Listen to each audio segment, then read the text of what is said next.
What is going on, everybody? How we doing today? Not loving the POV there, but how we doing? How we doing today?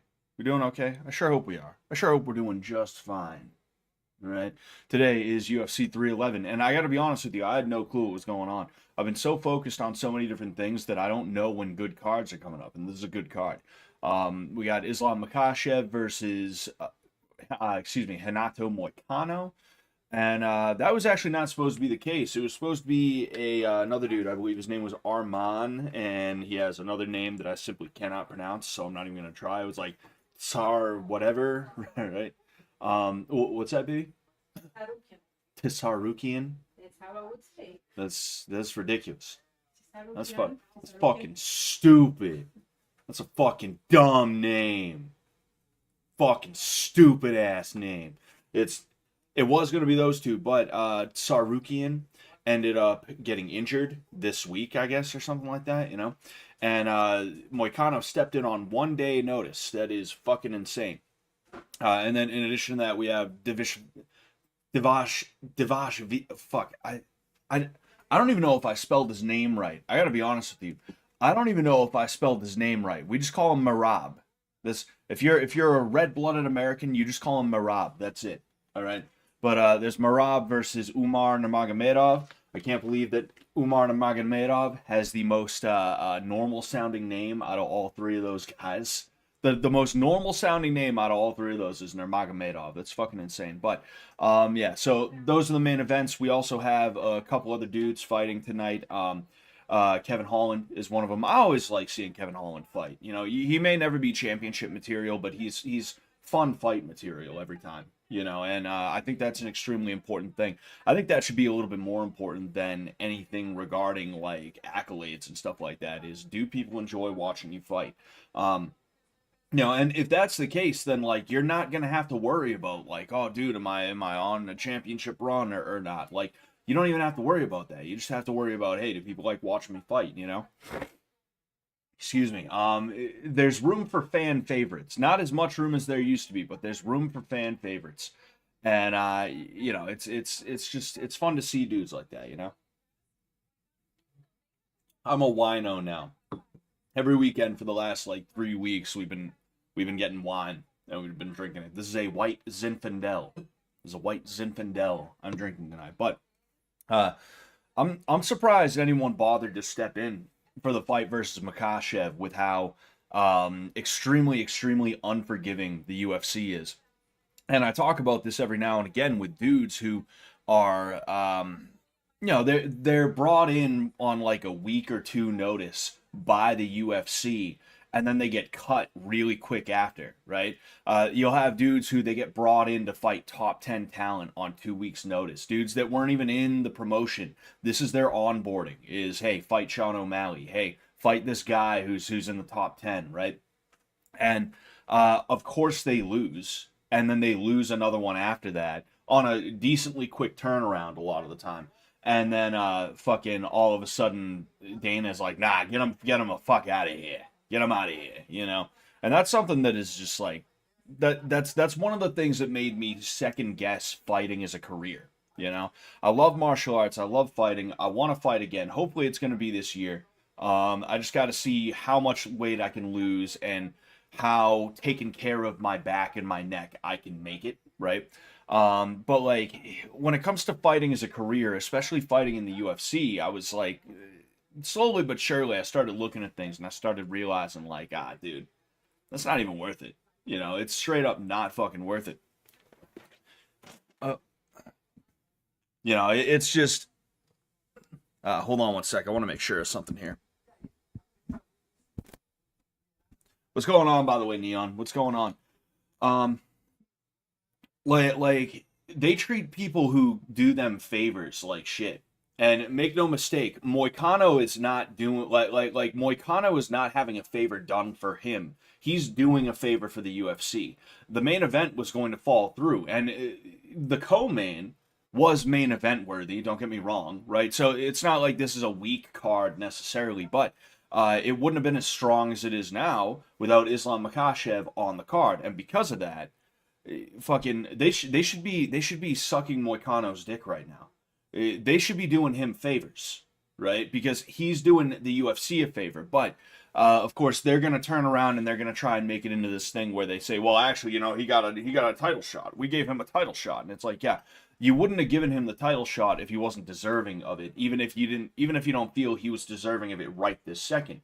If you felt that somebody else was in front of him, right? The guy who was in front of him is gone. All right. And because of that, you're giving the next dude the title shot, right? Even if it's a situation where it's like a Chael Sonnen, right? Because there was a time where I believe it was Dan Henderson. He got injured and they were looking for a last minute replacement for John Jones, and nobody wanted to nobody wanted to fight him. And then Chael Sonnen stepped up, right? Like, I understand if it's a situation like that, but I have a feeling it's not a situation like that, I do feel that Moicano probably was given the title shot because he's at the very least partially deserving of it. Excuse me. And not just on the merit of, he was willing to take the fight on 1 day notice, It's just gross, You get treated like a whore. That when it comes to iDubbbz and Anissa, even though they're fucking morons, if there's one thing that they were correct about, fighters get treated like whores. That's just the way that it is, And it just sucks to see. And again, that's what made me second guess wanting to have fighting as my career. Because I don't have anybody looking out for me. I never had anybody looking out for me. I never had a fight that if I wanted to take, but it wasn't a good idea, somebody would be like, no, that's not a good idea for you right now. It's fucking, I never had somebody like telling me things that I needed to know. So it's a situation where I'm basically being the guy that I needed when I wanted to fight. And if somebody wants to fight under me, then all right, that's one thing. But, fighting as a career is just not a good idea, Anyway, the fight's been good all night. Yeah, Moicano's gonna get fucked. There still might be favors in the background. Yeah, I'm sure that there better be something he's got. He better be getting paid like massively. There better be some kind of quid pro quo, like hey, you fucking, my next fight better be this kind of fight. You better not be giving me a tough fight for me. It might be one of those types of situations. You never know. You never know. But it seems like they're bringing out Kevin Holland and the other guy that he's fighting. Rainier. His name is Rainier de Ridder. And he is French or Dutch or some shit like that. No. I'm pretty sure that's Dutch. I'm pretty sure that's Dutch. I'm pretty sure. I'm pretty sure that's Dutch. Because France is red, white, and blue, but it's the tricolor that's like color. This is a red, white, and blue that goes color. And it's actually blue, white, and red, I believe. I could be wrong on that, Netherlands. Netherlands, yeah. So he's Dutch, So he's Dutch. But yeah, baby, what's Faixa Preta mean? Black belt. Jiu-jitsu black belt. I was curious about that. Oh, man. Damn. Hold on one sec. I just want to check on something here. I started this really suddenly, and I didn't give a lot of notice, so I have no idea how many people are watching on YouTube or anywhere else, And of course, like, tons of people have already, like, scrolled by. I won't even say watch. Tons of people have already scrolled by on fucking Twitter. So the numbers on my Streamlabs are very, very skewed. They're skewed. But anyway, we have Kevin Holland versus a dude from Holland. A dude from the Netherlands, we're gonna see how this goes. Like I said, I think it's gonna be an exciting fight. Any fight with Kevin Holland in is usually a pretty good one. Yeah. When it comes to these main events, I hope Merab wins because I'd rather cheer for the dude from a Christian country, for one thing, and then also like the world doesn't need more Nurmagomedovs. One was enough. One was enough, And to my understanding, he fights pretty much exactly like Khabib did. Not that Merab fights any different, but at the very least, like, with Merab, I don't want to see the legacy kid win. I don't want to see the Harvard legacy doing well, right? That kind of situation, right? I was always skeptical of Khabib Nurmagomedov. Obviously, he's an excellent grappler, but if you take a look at everything that is peripheral to him and his skill set, you realize that he had an extremely padded record, and he came around at a time where it was going to be easier for him to do what he did. And looking at Umar Nurmagomedov, who Umar is the cousin of Khabib, right? And he's also got a brother who fought for Bellator. Bellator, I guess, is like sunsetting this year. When it comes to Umar Nurmagomedov, you see the same pattern where it's like he fought a bunch of literally people who it's like either A, it was outside the UFC, and it's just some random fucking dudes from like PFL or some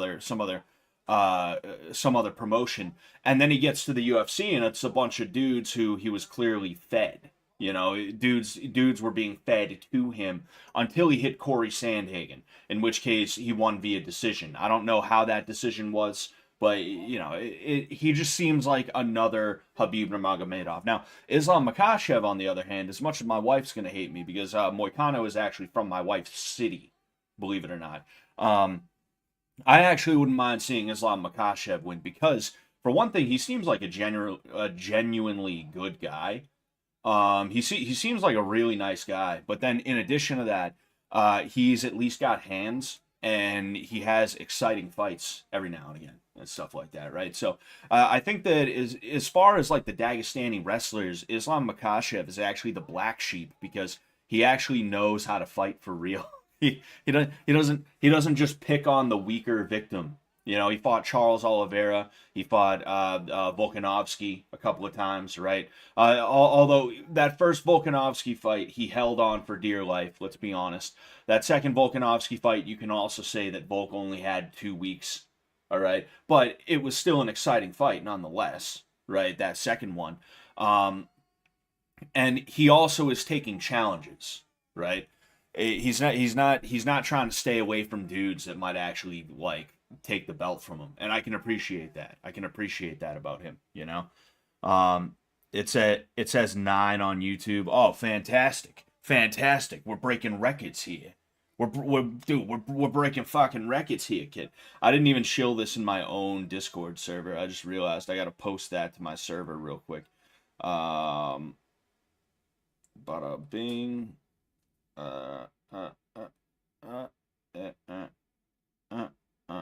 Bada boom. There we go. Oh man, is the app acting up? Oh yeah, it was a little bit. Damn, that's gay. I'll have to do my thing with my we have 2 ESPN Plus accounts just in case. I'll have to get my ESPN Plus account up just in case this one. I use with UFC Fight Pass. Yeah. UFC Fight Ass. So Rainier is in for a single leg. He ends up getting after 12-6 from Kevin Holland. See, Kevin Holland has a triangle already set up, and I think Rainier is aware of that, which is why he's pressuring in the way that he is. But Kevin's hitting him with elbows, He's hitting him with what would be 12-6 elbows. So Kevin Holland about to get stacked right now. He's getting stacked. You see, Kevin Holland was in K-guard for a second, and don't get me wrong, he could have potentially gotten an armbar there, but it just didn't work out. And when it comes to K-guard, because this is something I meant to make a video on, but it completely slipped my mind. People are saying K-guard is the new meta for jiu-jitsu guys and MMA, and I just don't see it. I think it's a new way for dudes to almost hit submissions, but fail at it, and then get pounded on, which is kind of what's happening now. Is Kevin Holland is back in the guard, Rainier is standing, and Kevin's holding on for dear life, trying to make sure that he can't get something free. And you see, again, Kevin immediately goes for K-guard, and it interrupts for a second, but it's just, where is he now? He's still on his back. He's still holding on for dear life, hoping and praying that Rainier doesn't end up getting a hand free in like a serious way. It's something where it's like, okay, is it better than nothing? Yeah, it's better than nothing. But um, when I think of jujitsu in an MMA fight, I'm not thinking of using a transition to hopefully get beat up less. I'm thinking of using something to end the fight via submission. That's what I want to see. And even now, for one thing, Kevin Holland is known for his jujitsu, right? He's known for being a fight off of his back. The only examples of K-guard you've really seen in MMA are dudes that are like really, really fucking good at jujitsu. And then on top of that, rarely do you ever see it actually work the way that they want it to. It's just, oh man, I'm about to get beat up. K-guard, okay, I scrambled for a half second, but I'm still on bottom, getting beat up a little bit, you know?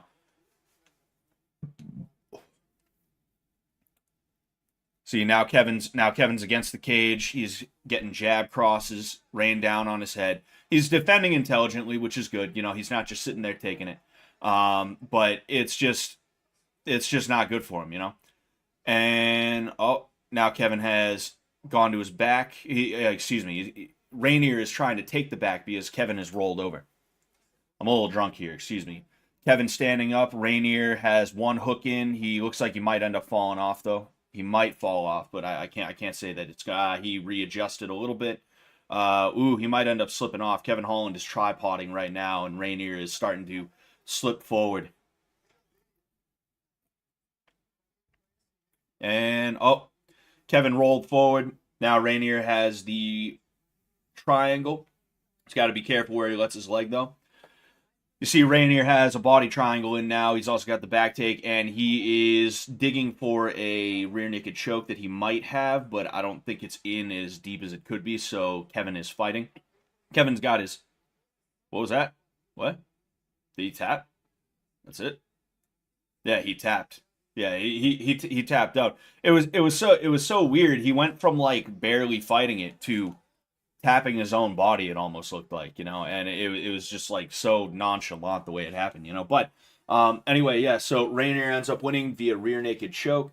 Yeah, and I mean that is what it is. I had hoped we would get a little bit more out of that fight. It was a good fight. Kevin Holland was fighting off the back like he usually does, and it wasn't bad. Wasn't bad. The white man, ladies. Leg. Ooh, that was nice. Rainier worked his way in with a jab, and then he hit the single leg, and that's why he was able to get it as easily as he did. Because I noticed he got it like seemingly easy.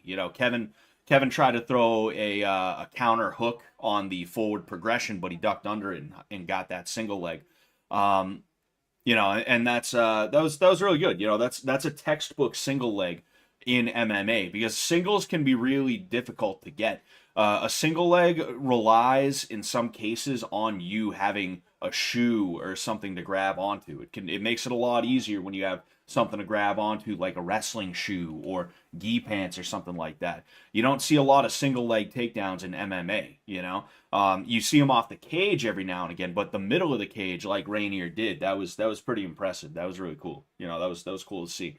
And then he ended up getting that back take. He sunk the figure four in on the body, and as soon as he got that arm around, you kind of knew it was over. But he didn't have it in completely. Kevin Holland's chin was down, and he had it over the chin, so it was kind of like, okay, I don't know, maybe he'll give up and move on. But we'll see, we shall see. Did I actually hit send?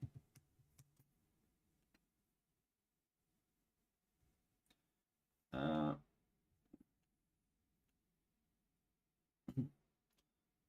okay. All right, there it is. There it is. Um, Sorry, I'm just making sure I have mine up.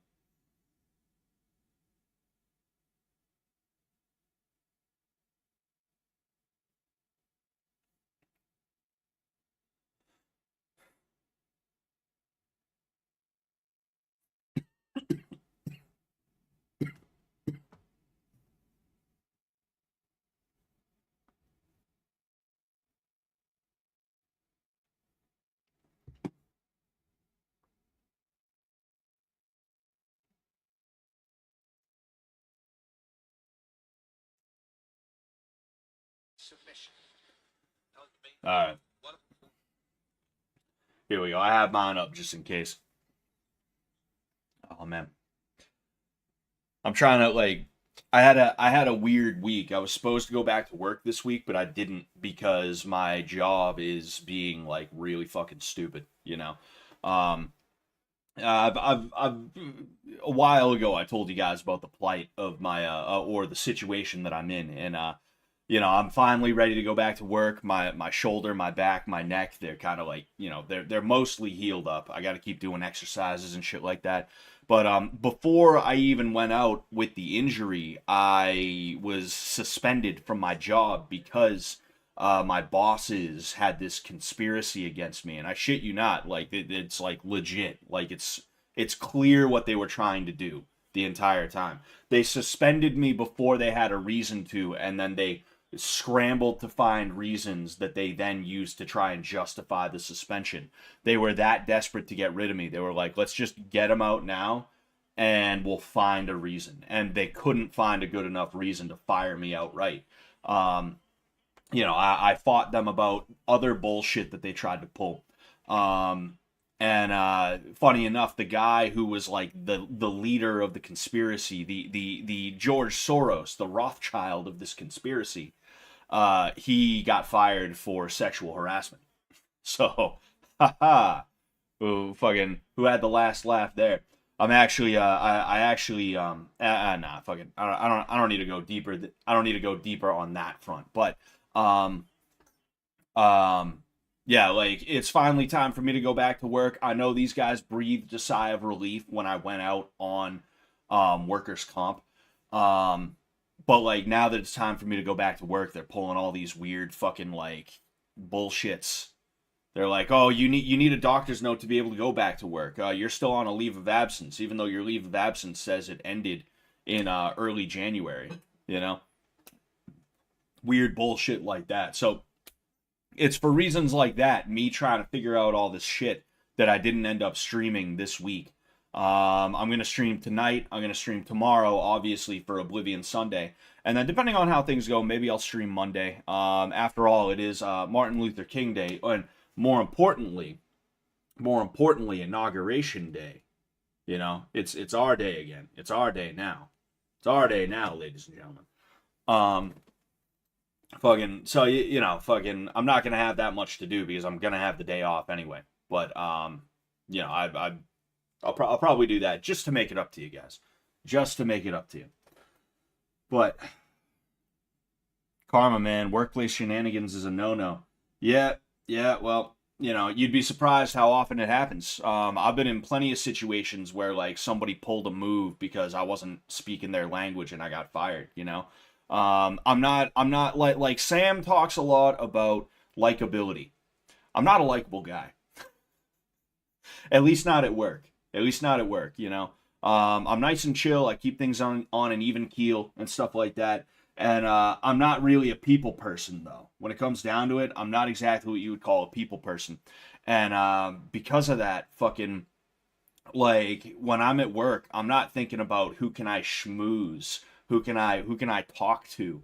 I'm thinking about, yo, I need to get my work done. Especially with the amount of work and the type of work that I do. I can't afford to be hanging around shooting the shit with people just cuz. You know? I'm not one of those guys. I'm one of the guys who has a real job in my place.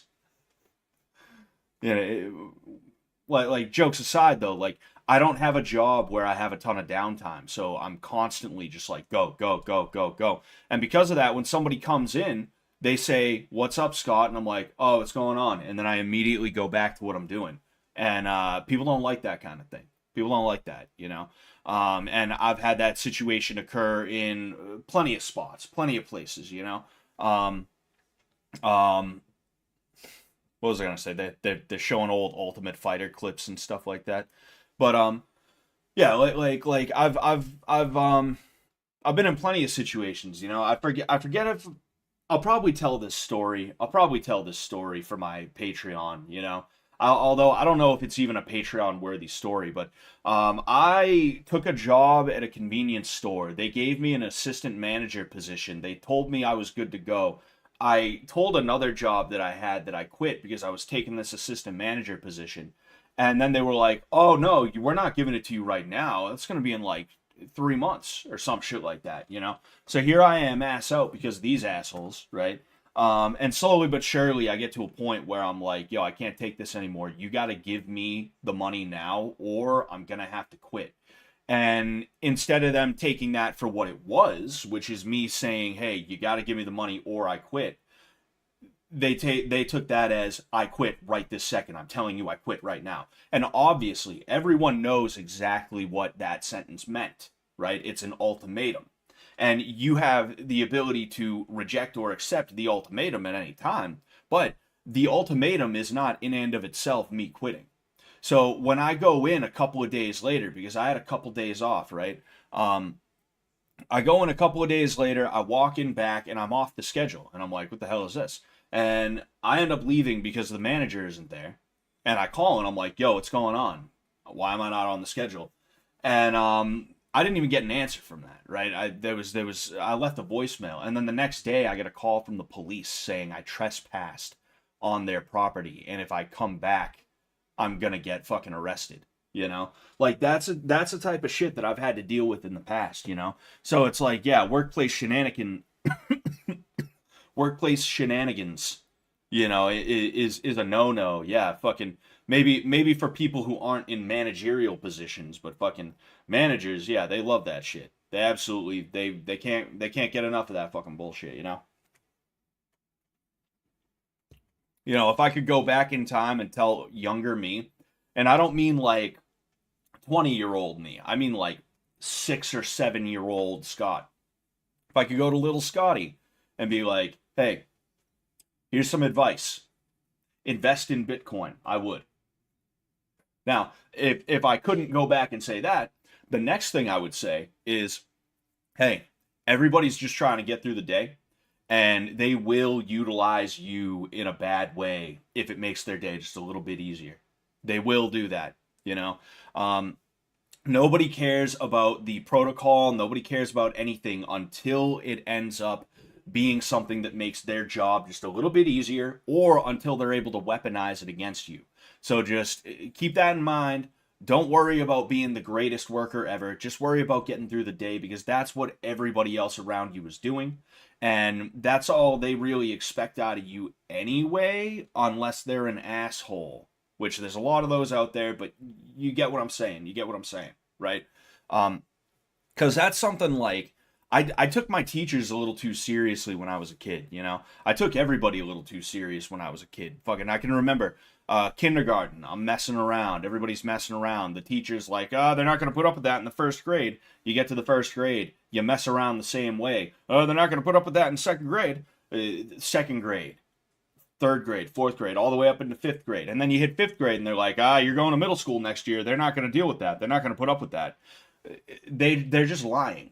Everybody is constantly putting up with bullshit, because the key is to make your bullshit not even worth it to fucking like to try and like do something about a lot of the time, you know? But that's kind of like peripheral to the point that I'm making. The point that I'm making is people are going to lie, people are going to cheat, people are going to steal, people are going to do anything and everything they can just to try and have this much of an easier day. If their day is made that much easier, then they will kill somebody to do it. They will fucking murder someone. You could put a gun in their hand and say, your day will go by this much faster and it'll be that much easier if you kill that grandma right there. And they'll be like, oh, hell yeah, give me the bullet.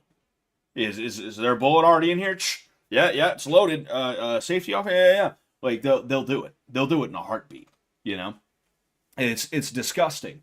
As someone who prides himself in putting in effort, and who prides himself in having a real positive effect on the people in my life and the environments that I'm in, it is such a gross thing, but it's just the way of the world. And if you're not prepared for that, you're going to be in a situation where you're expecting stuff out of people that they're not going to be giving you, because, like I said, they just want to have an easy day. That's it. That's all they want to do, you know? And that explains so many other things as well. That's why we medicate children and stuff like that. We medicate the fuck out of these kids. and it's gross. I don't think it's something that happens as much anymore, right? But my generation, it definitely did, right? And I think probably the early Zoomer generation, it happened to as well. Like everybody was on Adderall, Ritalin, fucking Prozac, lithium, anything and everything, and it's simply because some fucking loser teacher or some fucking loser mom or dad was like, "Oh man, I want a little more peace and quiet." So let's fuck this child up for the rest of his life simply because I want to have an easy day today. I'm a school teacher. I'm molding young minds. Really, I just wanted summers off. Give him the fucking pills. Give him the fucking pills already. He speaks up sometimes. Give him the pills. The pills. You know, it's like it's fucking gross, dude. It's the worst shit. You know. Fuck that fucking bullshit. I'm a DEI hire at my job. I don't do much, dude. Fucking the redheads are a minority. I should just be a DEI hire somewhere. I'm not gonna lie to you. I actually was thinking the other day, like, what would happen if I went like there's gotta be somewhere out there that will be like a degree mill. Like you quote unquote study for like 3 months or some shit like that. And you get like a certificate for like fucking diversity, equity, and inclusion or something like that, right? So that you can get a job as like HR. There's got to be a way to break into that because it's a grift. The whole thing is a fucking grift. HR is a big grift. It's a parasite that big companies have now just in case, for just in case, right? But like fucking there's got to be some way to break into that grift without having to get a 4-year degree. There's got to be some like conservative company out there, like some Bass Pro Shop type company that's like, "Oh, hey, fucking we need like HR, we need DEI HR, like, but we don't actually want that. What if we just hire some dude who like specializes in not giving a shit? He got his degree from a degree mill and he's just gonna hang out all day, get paid what we pay him, and fucking do nothing. Like there's got to be something. That sounds like a remote job. Sounds like a remote job, you know? No show diversity job. Fucking please and thank you. I'd do that in a heartbeat. All right.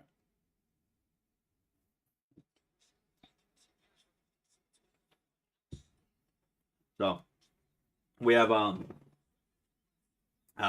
so we have Sergey Spivak versus Jailton.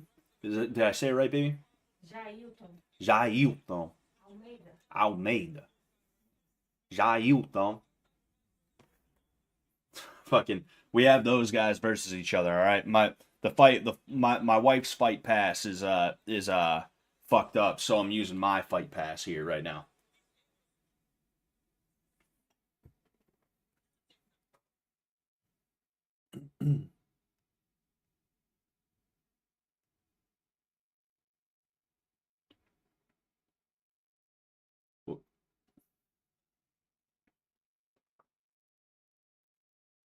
This is only beginning to show up in Kentucky in larger cities, the DEI thing. I mean, oh yeah, like your local construction company is not going to have DEI shit because there's simply not the numbers, and then in addition to that, nobody wants to work construction. At least nobody who's like that, you know.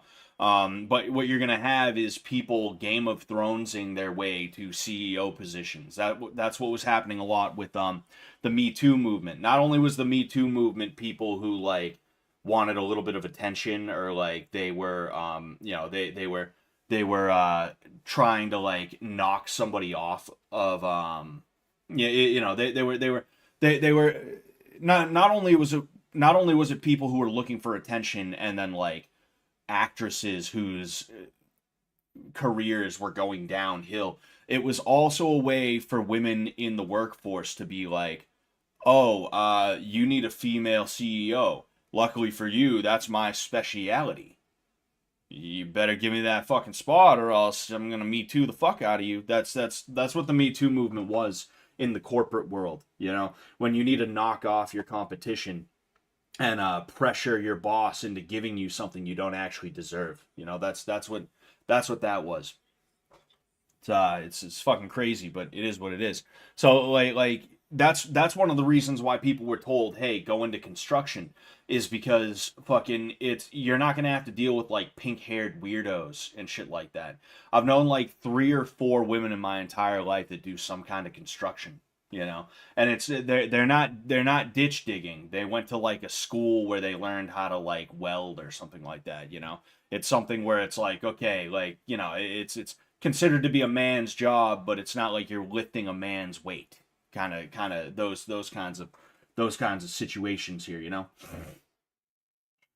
Excuse me. But we have a Spivac versus Almeida. With Owlmaida. Um, but yeah, it's just funny that they told us to do that, and then they're turning around now, all these conservatives, and they're like, oh, well, just get a fast food job, because all the construction jobs are taken by like people who are not from the country, and other jobs that are like worthwhile.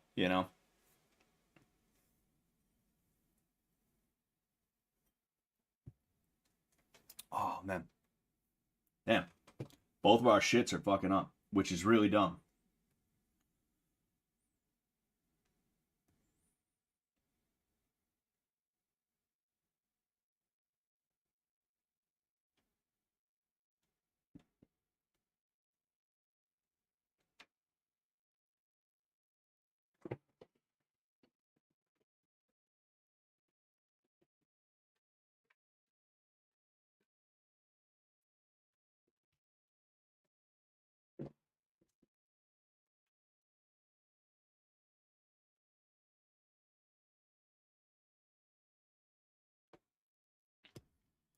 What you sipping on tonight? We got that like that classy alcoholic shit, you know. That's what Sutter Home is. It's like, yeah, I'm an alcoholic and I don't want to spend too much money on my buzz, but like I also don't want to feel like I'm drinking hand sanitizer vodka. That's what this shit is.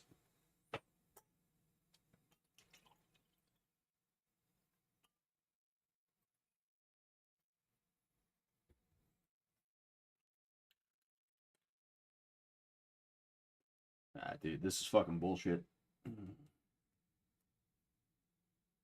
Sorry about that, guys. All right, so we're about a minute into the fight right now. Fucking, we gotta figure out what the deal with that is. Fucking, yeah, yeah. Fucking, I mean, I don't know what there is to fix. Fucking, I was just gonna say hit somebody up, but um, yeah. So Spivak had Almeida on his back, and Almeida's just sort of chilling. He's got overhooks on Spivak's hands, so he's pretty safe. And he's also got one butterfly in. He's got a butterfly in, which is good for him. But overall, it's nothing huge going down right now.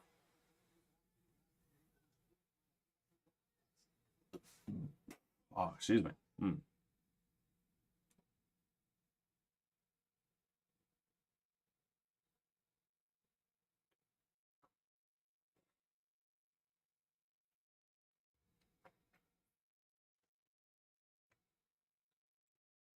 All right.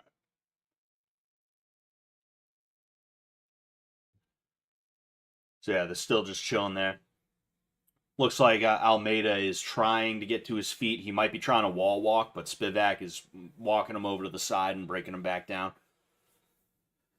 Almeida's doing a good job at stopping Spivak's ground and pound, but the thing is, he's not doing anything else, and because of that, he's losing this round. That just is what it is. Some elbows from Spivak. Elbows suck, man. If you gave me a choice between getting punched in the head, um, or like elbowed, I'd probably take the punch. Elbows fucking. It's just hard, and it's dense in a way that the fist is not. Like you'll break your fist on somebody's head depending on how you hit. Um, oh man, Almeida made his way back Almeida made his way to the back. Wow. Ooh, he's got to be careful though because he's crossing his feet right now, and that's not good for him. If he keeps his feet crossed, he's liable to end up in a you see, just like that. If he crosses his feet, he's liable to end up in a leg lock. You know, that's why they tell you not to cross your feet on the back like that. But you know, it seems like Spivac is getting out. Yes, Spivac is out, and he is hammer fisting down. Almeida went feet on the hips to try and push him away, but Spivac ended up getting back in.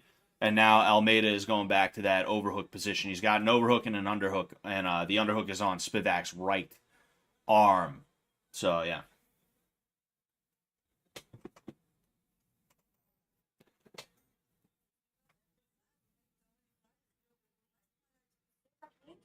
What's going on, Joe Butt Slasher? Oh, they back up to their feet. I said hello to Joe Butt Slasher, and I missed it. Ooh, cross right up the middle from Almeida. Ooh, Spivac's getting boxed up right now. They exchanged crosses, and Spivac got the worst of it, you know? And then Almeida followed up with an uppercut and a hook. You know, you can tell Spivac's panicking right now. He doesn't want to be there. Ooh, that was a nice use of the cage.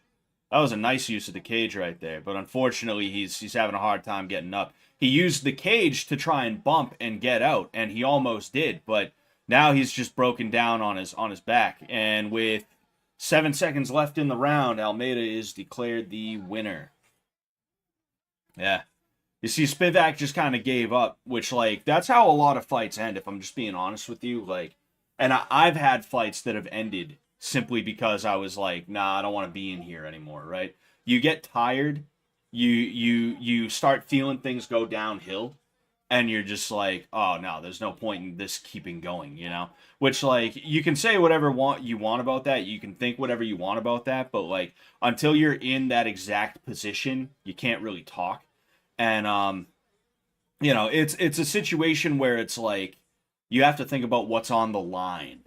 Right? Like, for me in an amateur fight, like, it really doesn't matter. It legit does not matter. Ooh, wow, that was nice. He swept him.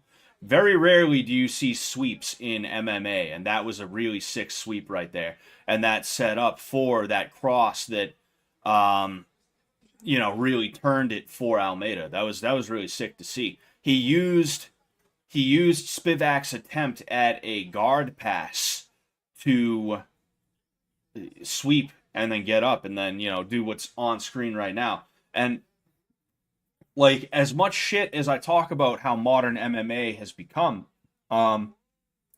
there are certain reasons for that, you know? Spivac tried to pass the guard and he didn't do a very good job of it, and because of that he was able to be swept in the way that he was. You know, Almeida got a butterfly in and he swept him. And you know, I think it doesn't necessarily mean that you shouldn't try and pass the guard. It just means you should be good enough at jiu-jitsu to pass the fucking guard. But a lot of these guys are not, if we're just being honest. You know, even like it just, some of these guys are just not that good with their guard passing and other things like that. And because of that, they would rather not take that chance in the first place. And Spivac, I don't know what his credentials are with his grappling. I don't know where he's at necessarily. But like, he tried to pass the guard and he did it poorly. And because of that, he is now the loser. He was winning that fight pretty much this entire time. There was a point where Almeida was able to take the back, but I don't think that back take was going to be enough for Almeida to even win that round. You know, so it is what it is. But oh, man. Anyway, yeah, like, a lot of fights end because a dude is just like, I don't want to be in here anymore. You'd be very surprised how often that happens, and it's something that nobody talks about because, like, nobody wants to talk about it because, like, it's a spot where people who don't know what they're talking about, they're gonna have that Dunning-Kruger effect thing where they're gonna be like, oh dude, you're not a warrior, you know. They'll talk like that, and then even other fighters who should know better, well, they're not gonna take that and not use it as ammunition, right? That's just the way that type of shit goes down. But there's a lot of times that you'll see dudes, they could move, they could keep fighting, but a lot of the time because of fatigue or something like that, they're like, oh nah, I don't want to, like, I don't want to keep going, I don't want to keep going. Oh yeah. I will hide this fucking moron. I also almost forgot.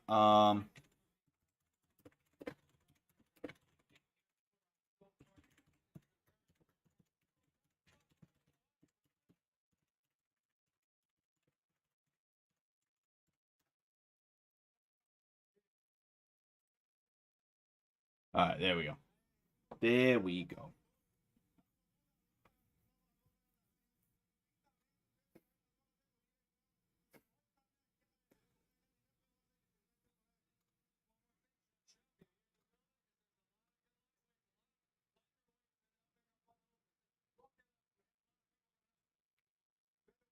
A lot of lightweights. How these guys aren't lightweights. I'm pretty sure these guys are light heavy. I'm pretty sure these guys are light heavyweights.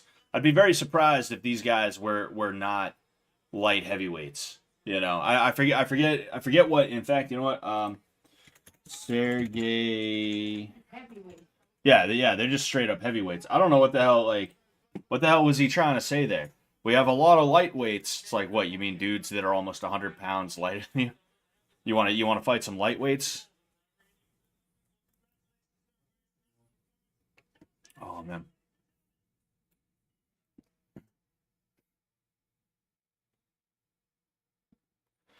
All right, so that's fight number 2 of the evening. I believe we have 3 more fights. We have 3 more fights, and I forget who is up next on the card. I gotta hold on one sec. I'm gonna look that up real quick. Bing bang boom. Oh, sorry guys, I forgot my headphones were still playing audio. I just want to see the card here to figure out who is coming up next. It's Yuri Prochazka versus Jamal Hill. Oh, this is interesting, I'd say Yuri Prochazka is our guy there. Jamal Hill, here's the thing about heavyweight and light heavyweight. There's the guys that are up here. There's like 1 or 2 of them in each of them, and then there's the guys that are all down here. I think Yuri is closer to being the guy that's up here than the guy that's down here. Jamal Hill, I think, is closer to being the guy that's down here than the guy that's up here. If you understand what I'm saying, right? I think Yuri is better than Jamal Hill. I don't think Jamal Hill is that good. I think he's kind of like a Cyril Gane, who it's less that he's like really that good and more that he is just around, right? Because if you have 5 people in a room and you have to judge them all based on a certain trait or a certain skill or something like that, there's going to have to be a guy who's the best, and there's going to have to be a guy who's the worst, and then the rest of the guys are going to be in between those 2 dudes. That's just the way that hierarchy works. And the guy who's the best, it doesn't mean that he's actually even good. He could be dog shit. But if you took a guy who was into like science shit, right? He was oh my science, oh my DeGrasse Tyson, oh wow, if you took a guy who was into some kind of science, some kind of engineering or something like that, he would probably have an easier time building a rocket than a guy who's into like goldfish or something like that, right? Does that mean that the engineer is even that good at building rockets? No, because he could be a civil engineer who is like being expected to build a fucking rocket ship to the moon or something like that, right? Not all engineers are rocket scientists, but you get the point that I'm trying to make, right? When you take people and you put them in a room and you judge them based off of something, there's going to be a top and a bottom every single time, no matter what. So I think that's really what it is that you have some guys who are actually really that good in the light heavyweight and the heavyweight division, And then you have a lot of guys underneath them who are not that good, but just because of the fact that you have to find spots for everybody in this hierarchy, you get some dudes like a Jamal Hill, like a Cyril Gahn, who it's like they're not that good. They're not really that good, but because of the time and place they exist in, people think that they're better than they are, right? And I think that's Jamal Hill. I think that's Jamal Hill. I think Yuri Prochazka is not the greatest of this generation, but I think he is deserving enough of the accolades that he gets. I think he's deserving enough of those accolades. And, I could see him holding the belt again now that Pereira is. Pereira fights at light heavyweight. Why did I think Pereira was going up to heavyweight? I think at some point people were talking about a fight with John Jones, but I don't think that's going to happen. I think it's going to be Aspinall and Jones. I'm pretty sure they already announced that was the fight that's going to be made. But you get what I'm saying. You get what I'm saying. What's going on? Hi Ecuador. How you doing, man?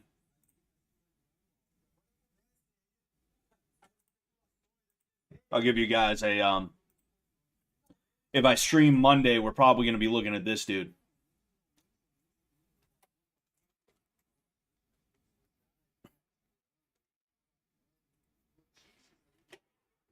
We're going to be looking at this dude next time we stream.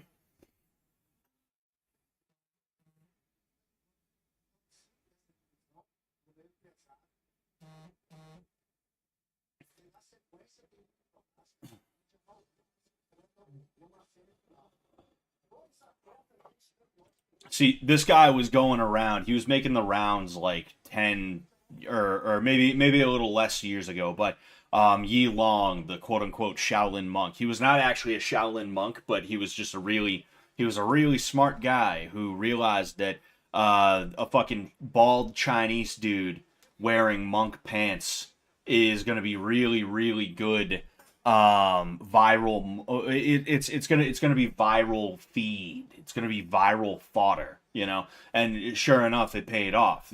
All he did was wear these pants and make a tentative claim that I'm Shaolin, and all of a sudden he broke out of China and he made it into the West. Because the thing about China is they actually have like a kickboxing circuit that is surprisingly big. I'm not saying it's like huge or anything like that. The tip top talent still usually go to like other places, but like they have kind of a robust culture over there in terms of their kickboxing and their combat sports that we don't see a ton of. And that's why Weili Zhang and like certain other Chinese fighters got a big push from the UFC is because Joe Rogan, what the fuck, Dana White is trying to tap into that market. But like just because you're a really good fighter over in China, it doesn't mean you're gonna make waves in America. This dude is not even the best fighter you've ever seen. He's actually really stiff, and it's crazy to see him fight. And a lot of the time, he's beating up on guys that are hand picked for him to beat because it's Wulin Feng. It's fucking Chinese kickboxing organization that is trying to be like rah China. So it's when you peek behind the curtain, you realize just how made up this whole thing is. But it's still interesting to see how well this guy did, including situations like that where he starts taking fucking blows. And there's a scientific reason for that. You'll notice, right? You see how when the punches are coming in, he dips his head forward? That's because when you dip your head forward like that, right, when you tuck your chin and you offer up this part of your head, that's the hardest part of your head. But then more importantly, because after all, these guys are wearing gloves and wraps, so you're probably not going to break your hand on the dude's head most of the time. What will also happen is instead of your head snapping back or snapping like that, which will cause a concussion, which means you're going to end up knocked out. At the very least on your feet, you're going to be all dizzy and the fight's going to end. You absorb the blow in a bit of a different way. And even though it's not good, you're still taking head trauma. It's not as bad for you in terms of the immediate, right? And that's why dudes like Rocky Marciano had iron chins. is because, and I fight like Marciano now, like kind of accidentally. I developed this just like on my own, right? You used to see him positioned like this, and then he'd move in like that. He'd go underneath the jab of whoever he was fighting. And when they would throw something, he'd end up catching it with his head like this, his chin tucked. And because of that, he would take shots from dudes who were like a lot bigger and stronger than him that were known for like murking dudes. And he'd be able to get back up, you know? That was one of the things that Marciano, like, that made him so great, was his ability to take a punch. And it's not that Rocky was like somehow like superhuman or something like that. It's that the way he fought allowed him to be able to do that. You know, you get knocked out or you get rocked a lot less, even if you get hit harder when you are positioned that way, you know? And a lot of the time, it's not only the punch you don't see that hurts you, but the reason why the punch you don't see hurts you a lot of the time is because when you're sitting here like this, your chin out, fucking, you're not ready to take the punch, and it comes bang, and does that to your head. So it's a little bit funny to see that. But yeah, I just happened to have him pulled up, so I figured I would talk about that. But I almost forgot. Joe Buttslasher, thank you so much for the $5, man. Just got through a big shit. Glad to see you tonight. Might not make it. I'm chafed and dehydrated. Hey man, make sure you water your ass and make sure you drink water. Not the same water you used on your ass, all right? Moisturize that thing. All right. I don't think you're even supposed to use water. It's like licking your lips when you have chapped lips. It just makes them worse because like your saliva dries and it just like wicks moisture away. You know, there's certain things that it's like I feel like modern science is full of shit on though. I will say that. Oh hey, what's his face? Prochazka's bald. He doesn't have the fucking thing, the fucking the whatever it's called. Um, I was saying though, I think there's certain things that modern science gets like wrong, and it's just like they want to seem like they know stuff, so they make shit up, you know? Fucking like I don't know about the licking lips thing, but like sit-ups for workouts, I think that's a bullshit thing. I was actually working on a video about that, and I forget how far along I am with it, but I think people tell you not to do sit-ups because they're not actually that good for you, like your core, but it's like, yeah, but I'm not going to do other core exercises, so I'd rather just do more sit-ups to make up for the fact that they're apparently not the most optimized way to take care of it, you know?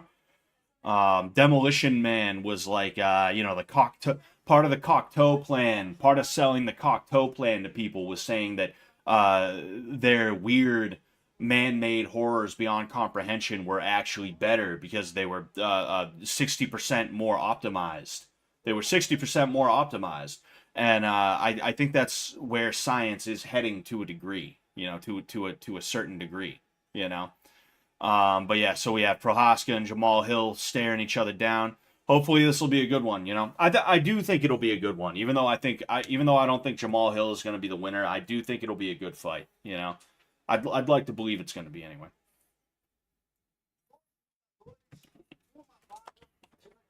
Did you always have a fade out here forehead maxing?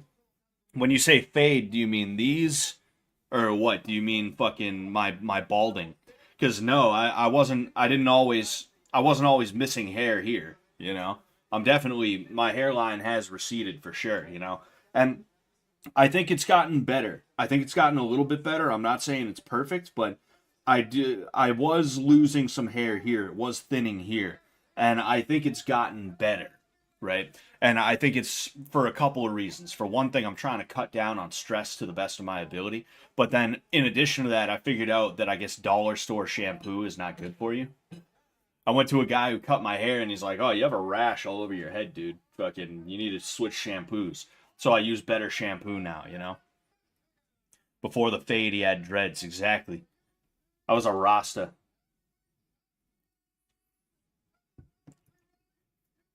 Neon, I remember there was this post a while ago from some forum, and it was some dude asking for white nationalist reggae music, you know? And that was the fucking craziest shit, you know? 14 words, man. Smoke the herb, man. All right, so we got Yuri Prochazka being announced right now. Jamal Hill was just announced.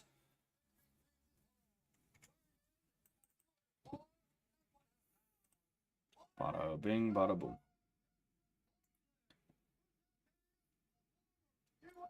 Shit, what did I miss in these few months of not watching your streams? I don't know.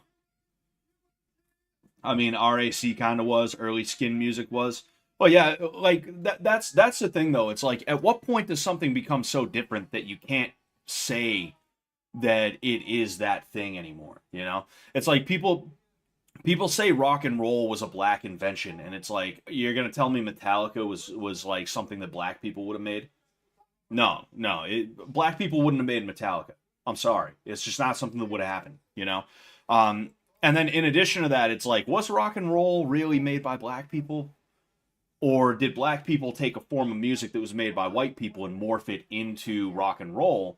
And then white people took that and morphed it into other things, you know?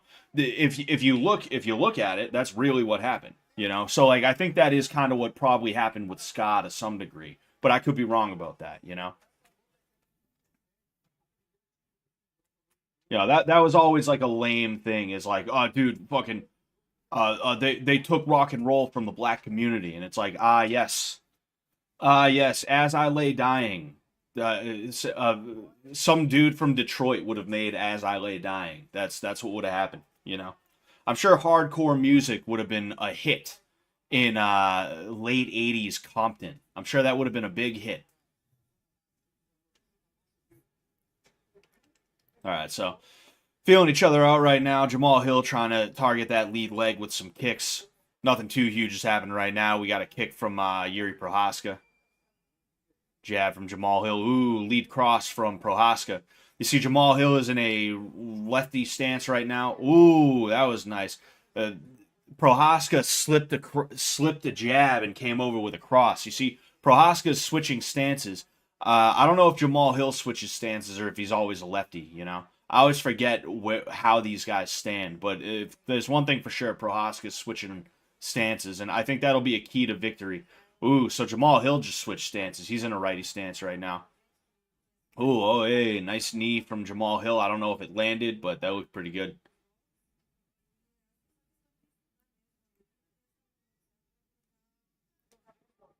So yeah, Jamal Hill switching into that righty stance. Prochazka's still in that lefty stance. He switched momentarily. He just slipped across there.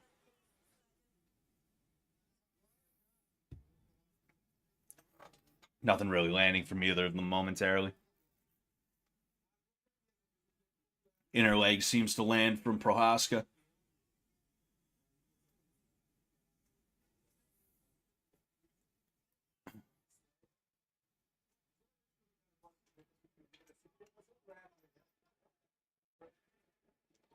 Yuri is one of the more interesting fighters. Yeah. He like the way he moves is almost kind of like how people said early days Conor McGregor used to move. Like when Conor McGregor first hit the scene, people were like, "Dude, he uses all these crazy angles. Dude, he's so hard to hit, man. Dude, he just hits you from angles and it's so weird and wild." And it's like, that seems like Prochazka right now, honestly.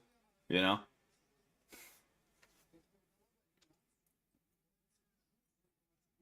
Prochazka throwing a check hook while he moves back. It's a personal favorite of mine. I love, ooh, cross up the middle from Prochazka. That check hook didn't land, but that cross, ooh, he just put Jamal Hill down. Jamal Hill fighting. Ooh. Oh man, I thought he fell. I thought Jamal Hill lucked his way into a leg lock for a second. Jamal Hill stands back up because Prochazka fell over. I thought he was going to take a leg lock for a second. I was like, damn. Oh, we got a fight on our hands now. This is what I was hoping for. I was about to say, like, these guys aren't, these guys are throwing low commitment shots and not really going for it for real. And then bang. And now here we are. These guys are letting it loose, you know? Ooh, tie plum from Prochazka. Ooh, nice slip from Prochazka. Nice slip from Jamal Hill as well.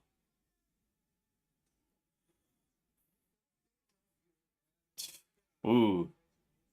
Prochazka faked low like he was going in for a shot. He came up high for a kick that missed. Ooh, man, Prochazka, when he lands, he starts piecing Jamal Hill up, you know? As he keeps slipping punches and coming back with a 2 and a 3.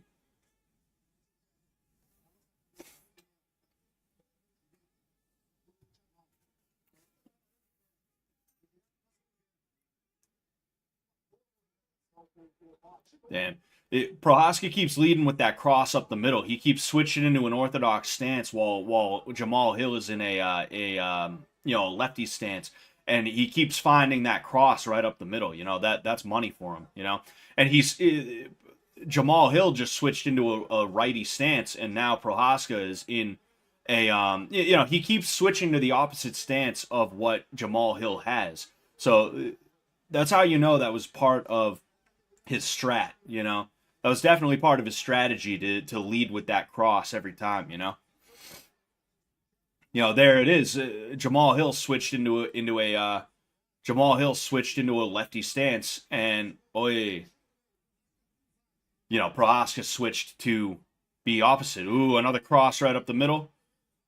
That last cross up the middle that wobbled Jamal Hill. He got saved by the bell there. I don't think he would have been able to. That might have been a fight-ending sequence that we were seeing start.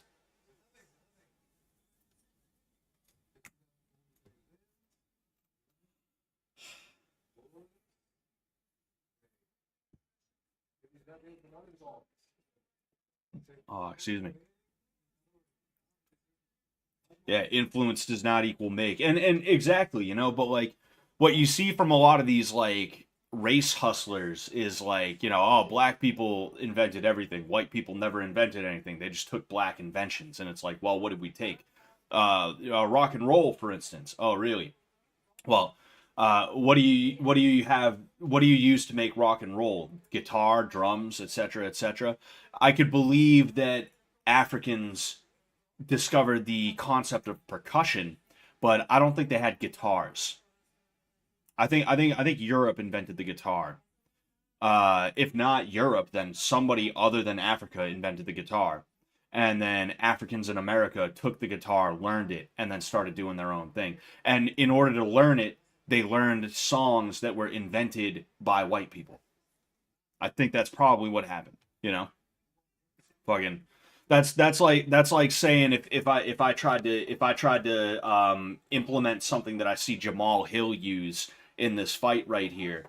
If I try and implement something that I see him use, that means that like I'm stealing from black people or something like that. Meanwhile, Jamal Hill probably learned it from a white guy anyway, Fucking it's so crazy the way those guys are.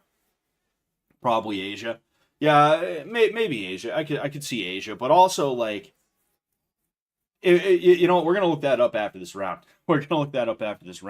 So right now they're both back to sort of that. Oh, hey, that kick almost landed. Prochazka almost landed a kick on Jamal Hill. Jamal Hill throws a cross and he switches it into a jab. Jamal Hill's leading with the cross and then he switches stances while he's throwing the cross, so he's able to follow up with a jab. It's kind of interesting to see how he does that. I might have to start doing that, and then I can complete the cycle of white people stealing from black people. Looks like Jamal Hill just took a poke to the eye.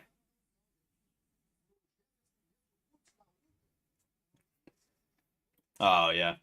See, Prochazka was trying to frame. He was trying to hand fight with Jamal Hill's lead hand, and it just missed. He just missed the hand. It's because Hill was throwing a cross in the middle of it. It was a perfect time. Perfect time. Oh. Looks like we're getting started. All right. Here we are. About 3 minutes, 40 seconds left in round 2. Body kick followed by a teep is deflected by Jamal Hill. Jab from Jamal Hill does not find its mark. Ooh, oh hey.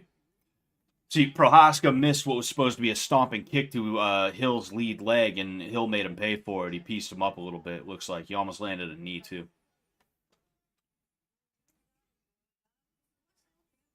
Ooh, overhand right by Jamal Hill on the end of that exchange.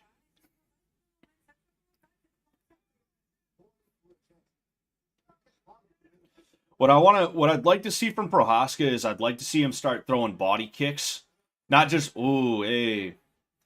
See, on the inside, Jamal Hill seems to be having his way. You know, he just needs to get on the inside. He keeps trying to fight with Prochazka from the outside, and I think that's probably a bad idea. Ooh, hey, kick almost landed from Prochazka. You know, but I think if Jamal Hill wants to win this, I think he's got to, I think he's got to, fight on the inside because I think on the inside is where he's doing well against Prochazka. You know, and I mean Prochazka is like known as like a karate type guy.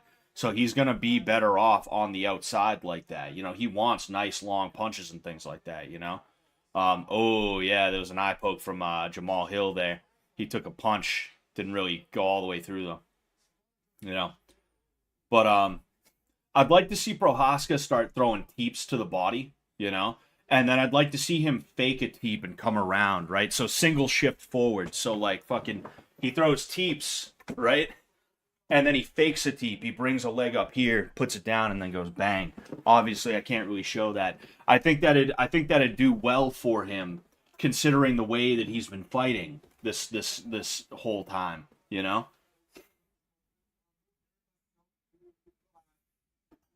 Lambs Ree says an eye for an eye. Exactly. Shukya says, Scott, will you be the next guest? The next guest on the official Claire podcast, we need to know. That depends on how much she's paying me.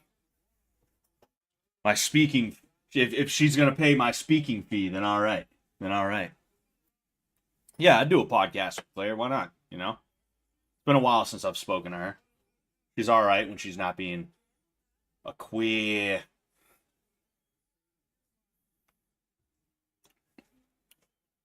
Loot Gang is on top. Are we talking about the first guitar ever made, or what it evolved into what we see now? I think we should look at guitar. I think we should look at the guitar, right? You know, it's 2 minutes into. Yeah, no, they're about to start fighting. We're gonna go ahead. We're gonna go ahead and we're gonna look into this. I have the Wikipedia for guitar pulled up. We're deep diving into guitars. Just to prove that the white man made the guitar. Oh, excuse me. Fuck him. There's rumors that that dude, the referee, I forget what his name is. There's rumors that he's in a police gang. Like LA is so big in terms of their like not just the area and the metropolitan like bullshit, but like their police force is so massive that there's gangs within the police force, which is like crazy. And there's rumors that he is a part of one of them. So seems a certain sense of urgency coming from both of them right now. A jump followed by a kick is deflected. Fucking Prochazka really tried. Oh, wow. He faded out. He threw a jab. He faded out of the counter and he countered the counter. That was fucking great. I love seeing that shit, dude. That's so cool. You know? You see it, and like Jamal Hill's putting up a good fight, don't get me wrong, but like I think this is why Yuri is probably like, again, I think this is why Jamal is down here and Yuri is up here, is because like you're seeing Yuri just like able to control this fight in a way that even though Jamal is like doing pretty damn well, like I said, it's just you can tell Jamal is a step behind, you know? Like, Jamal is having his moments like there. You know, he ended up in a half plumb and he landed a couple of short blows. But other than that, it's like, Yuri's been controlling this whole fight pretty much, you know? Oh, hey. You see, Yuri just did the opposite of what I... Oh, there's another slip in a counter. Fucking... Yuri just did the opposite of what I said I feel like he should do. He faked the punch and he threw a teep to the body. I want him to reverse that. I want him to throw, like, 5 or 6 teeps to the body in decently quick succession, you know? Over the course of, like, 2 to 3 minutes in a round, I'd like to see him throw, like, 5 or 6 teeps and then just switch that up suddenly, you know? He doesn't have a whole fight to make Jamal bite on that read. Ooh, another lead cross lands from Yuri. You know, he doesn't have the whole fight to make Jamal Hill bite on that cross. You know, it's something that bite on that teep, excuse me. It's something that he'd have to set up quick, almost as like a Hail Mary. Not that he needs one. Like I said, I think he's winning this fight. As of right now, I'd be very surprised if they give this to Jamal Hill. I think, especially because this is round 2 of 3, and I think that Yuri is winning. Oh, hey.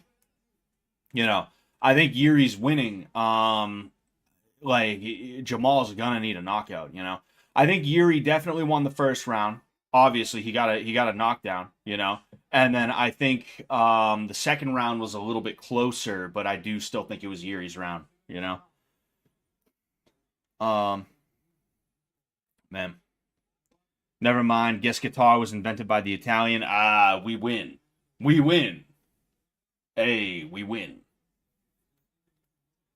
The med side of me is cheering right now.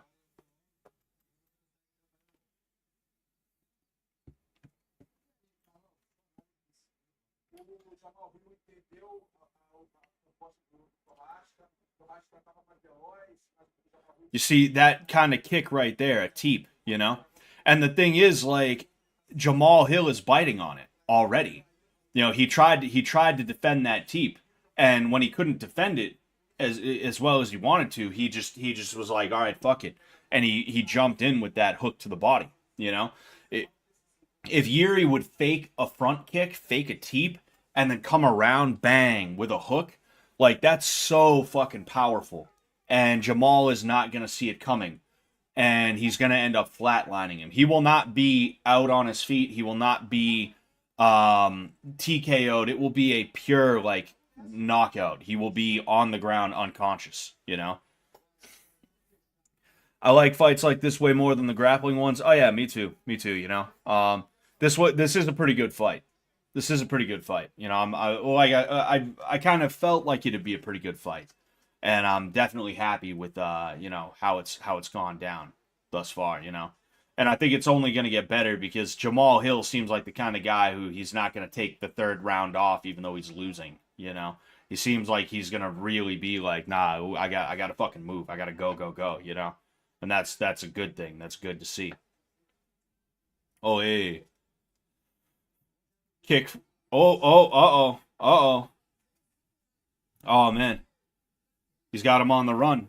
Prochazka's got Hill on the run. The thing is, I don't think Hill's hurt. I think he was just running away, and Prochazka was trying as hard as he could to finish the fight. He caught Hill, and it hurt him momentarily, but I think he recovered real quick. They ended up in a momentary clinch battle there. That was pretty cool to see.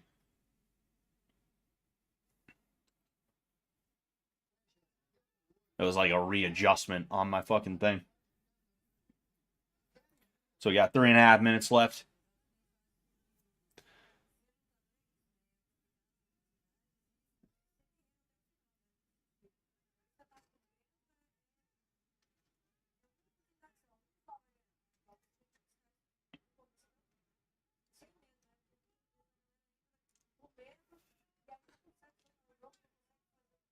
Dude, he almost fucking did it. He just faked a kick and was about to come around with a rear hook, but he didn't. Yeah, that angulation and that movement from Prochazka is really cool to see. The way he uses head movement, the way he fades in and out. That's really cool. Hey, there's some right there.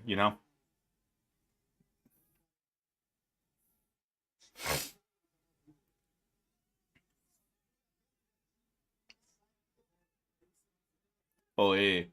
It's like I said, Jamal Hill wins the inside battle. If he had spent this entire fight trying to win inside battle, oh, there it is. Put him on his back, and this might be it. This might be it. Jamal Hill trying to defend punches. He's trying to get back to his feet, and wow, Jamal Hill got back to his feet. You know what? Say what you want about Jamal Hill. He's fucking respect. He's tough as fuck. Tough as nails. He's still fighting, still trying to get up. And here he's covering up. And no, what? I don't know if I like that. I don't know if I like that. I don't know if I like that. That stoppage. Like, I understand that he was stationary for a second, but if he had just waited a half second longer, excuse me, if he had just waited a half second longer, he would have been able to like finish it, you know? Ah, excuse me. Anyway, all right, Joe, I'm gonna give you mod. Hi, Ecuador. I'd give you mod back, but the thing is, I'm too afraid that you're gonna fuck around. I would literally give you mod if I wasn't afraid of you fucking around again. You know, that's the only issue that I have with it. Yeah, there we go. Oh man, yep, bang. He just kept slipping that punch, and I don't know if it was off of a slip, but when I looked up, I saw the cross coming over the top, and it looked like it came from a slip. You know,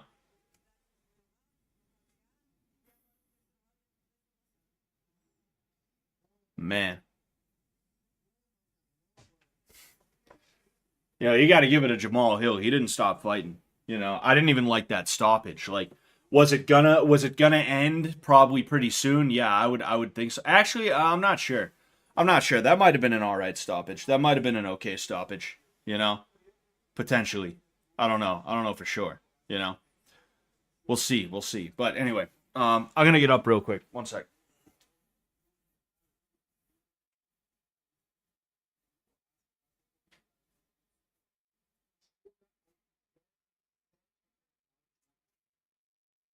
Okay. Ah, yeah. That was a really good fight though. I really liked that fight. That was a good fight. You know. Um, I got confused about needing to ban people. Scott thought I did it as a joke. It's all good. We have like 50 mods in this channel anyway. Fucking, I don't remember it like that. Oh,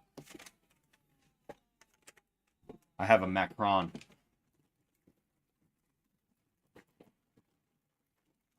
Of course, sir. Of course I'm sweating. This is high octane.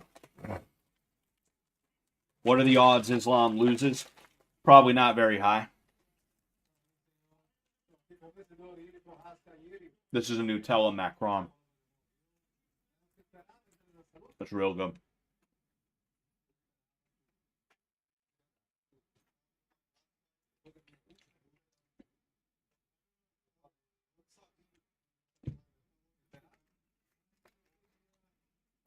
What are you looking at? I'm trying to listen. Oh.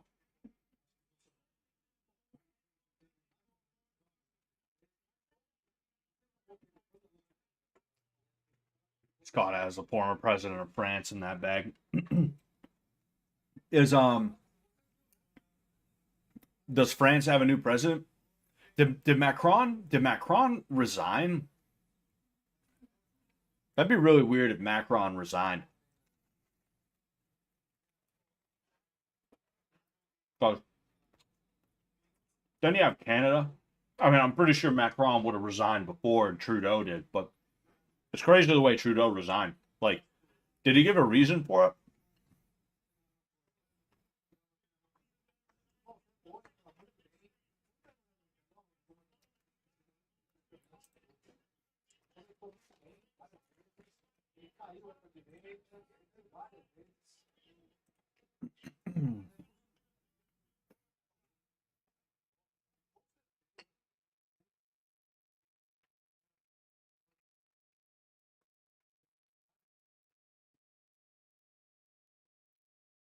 Fuck him.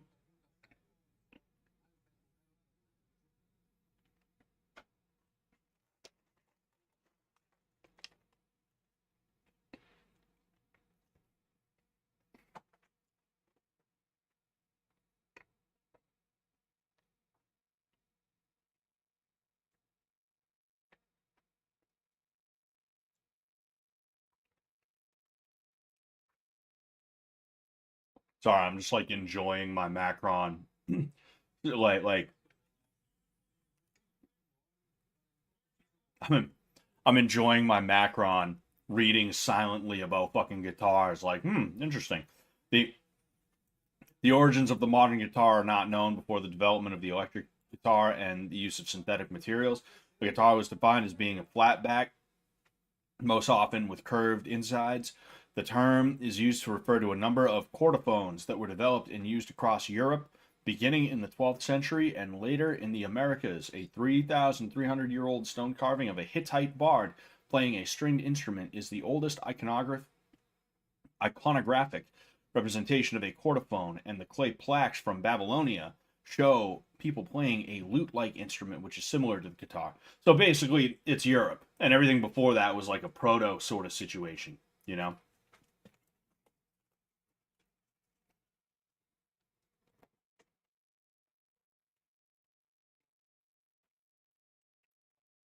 Oh, man.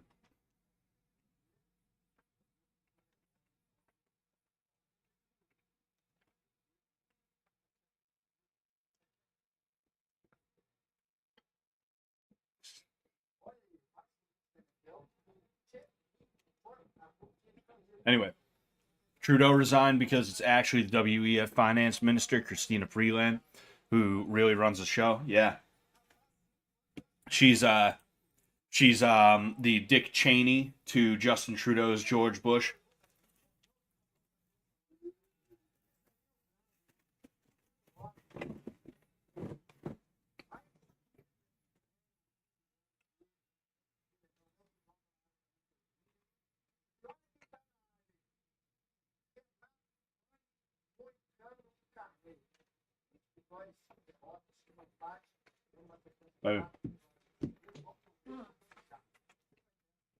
Check your phone.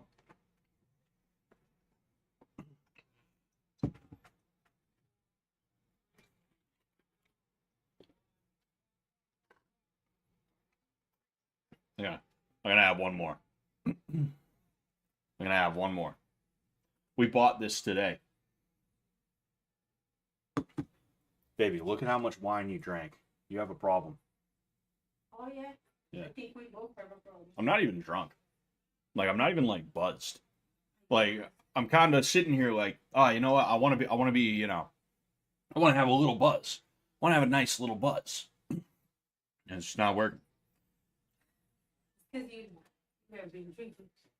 Huh? It's because you have been drinking this week. Yeah, I had like one glass a night. You okay? This is like my third or fourth glass. Maybe even my fifth. Oh, baby. Scott, you should do a Wikipedia deep dive stream where you just find some shit like that and read it, or have the audience send articles. I'll do that. Why not? You know, that's a good idea. I was actually thinking of that before this. I was like, oh, you know, maybe I should take a look at it, check it out, you know?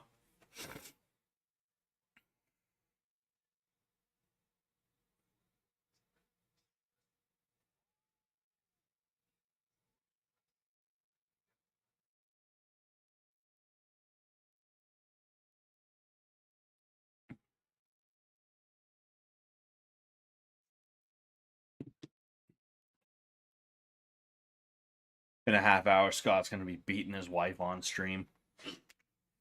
Might not be a half hour.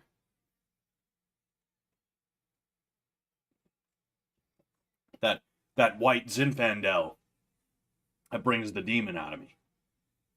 Brings the monster. Bottle of wine, fruit of the vine. That's only AVI to his subs. Yeah, that's for the fucking that's for the Patreon and the YouTube members only. All right, catch you later, Neon.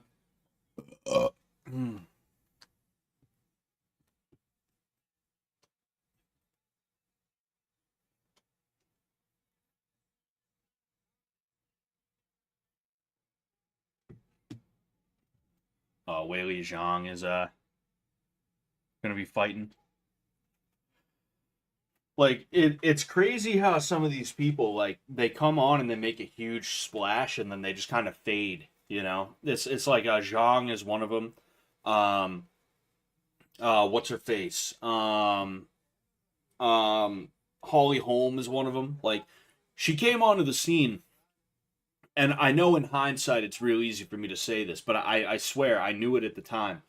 I knew the second I saw her first fight on the regional scene, she was going to be the one to beat Ronda Rousey. I just knew from the way that she fought. I was like, oh, she fights in a way that no other woman is fighting right now, and that's the exact kind of way that is going to be kryptonite for a judo practitioner like Ronda Rousey, you know? And sure enough, when the fight happened like a year or two later, that like it happened pretty much exactly as I suspected. Um, but like it's just funny how she beat Ronda Rousey. That was one of the biggest moments in like UFC history, at least in that era. And then out of nowhere, she just became like a boring point fighter. It's like she lost to I think Misha Tate next, and she just became like boring. It's crazy how that happened, you know. And the same thing happened to Zhang. Is like she got head kicked by Rose Namajunas, and it's like all the aura just drained out of her, you know? It's wild how that happens sometimes, you know? But up next, we got Merab Dvalishvili. Dvalishvili. All right, I definitely spelled his name wrong in the YouTube title.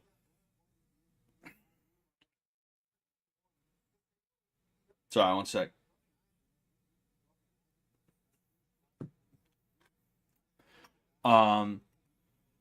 Yeah, so I spelled his name wrong in the YouTube title, but Merab is the current champion. He is Georgian, all right? He's known for his grappling. And Umar Nurmagomedov, who, like I said, is the cousin of Habib Nurmagomedov, he is the challenger right now. He is ranked number 2, and he is also going to be known for his wrestling.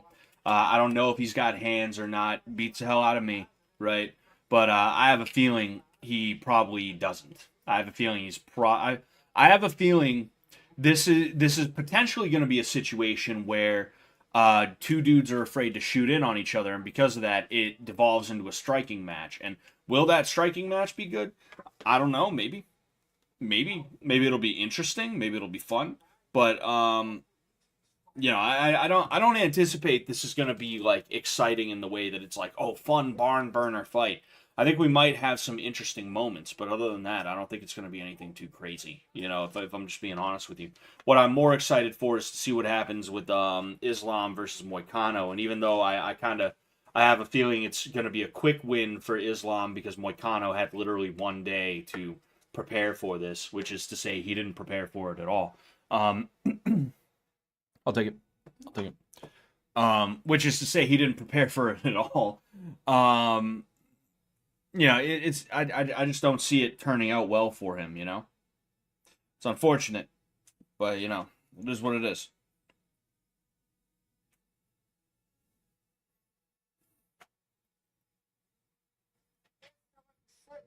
Oh man.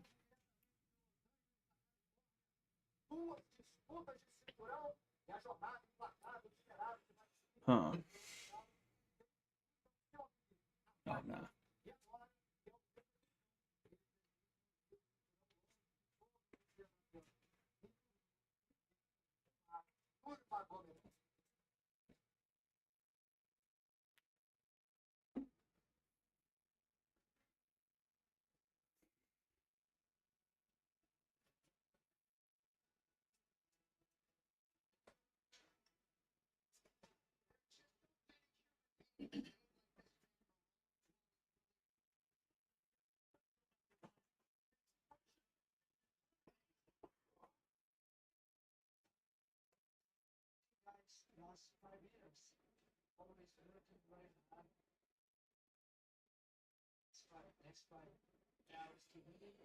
Hmm.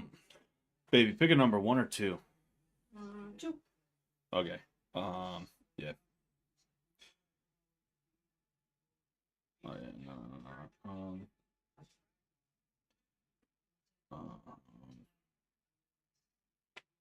Sorry, baby. One sec.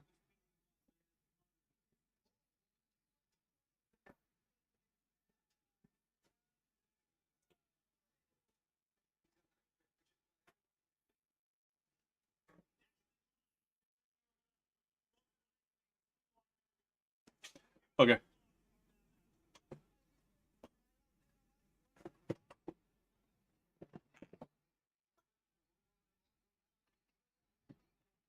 Sorry about that. I had to take care of something real quick. It's funny because people, so somebody made the observation that these title fights, or this title fight in particular, but the original main event title fight as well was like this. It's just two dudes from different sides of a fucking mountain who are fighting each other, you know?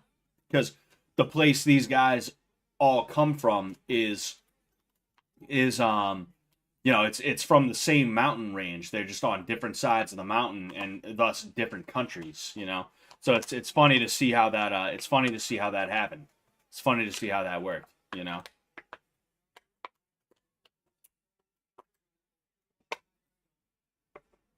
So it seems like what's his face? It seems like Nurmagomedov, you know.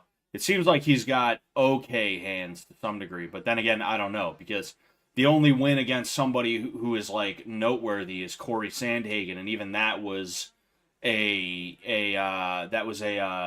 decision finish. So it makes you wonder like how that actually was, you know. Oh, excuse me.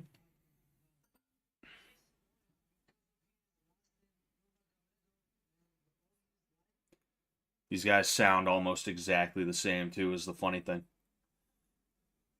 They both are like, I will kill him. I will destroy him. He will not be alive after this fight. They both sound like that. It's just so funny to see that.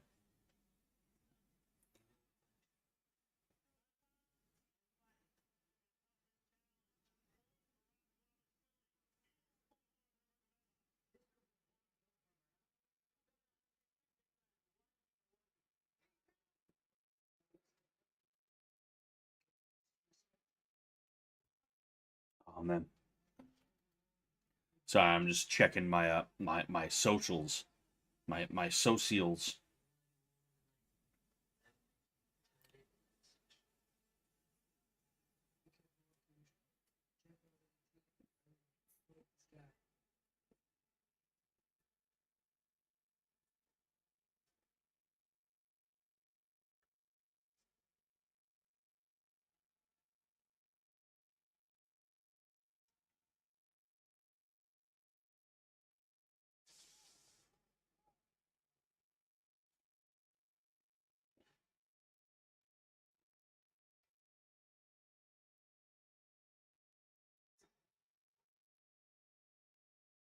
All right, what the hell is this?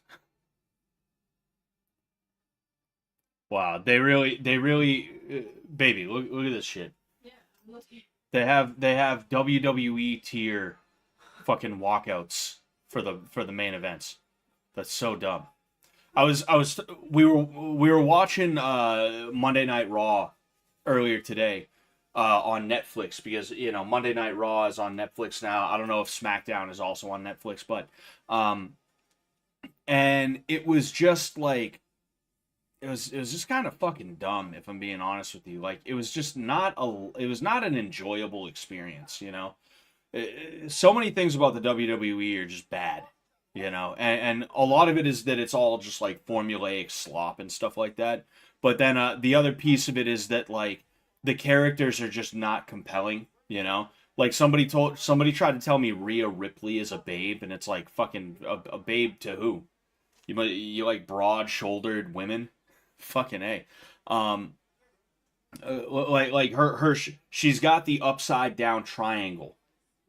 Fucking, I'd understand if it was like broad shoulders, but like really good hourglass and nice thick hips. That'd be one thing. But like, it's just not. But you know, whatever. We don't need to talk about Rhea Ripley. Like, um, the pageantry of the WWE is too much. It's too far. It's too annoying. You know, as opposed to like Pride Fighting Championships, where there was pageantry, but it was tasteful in a certain sense. You know, you felt like it was two gladiators going down to do battle in like an almost dignified manner.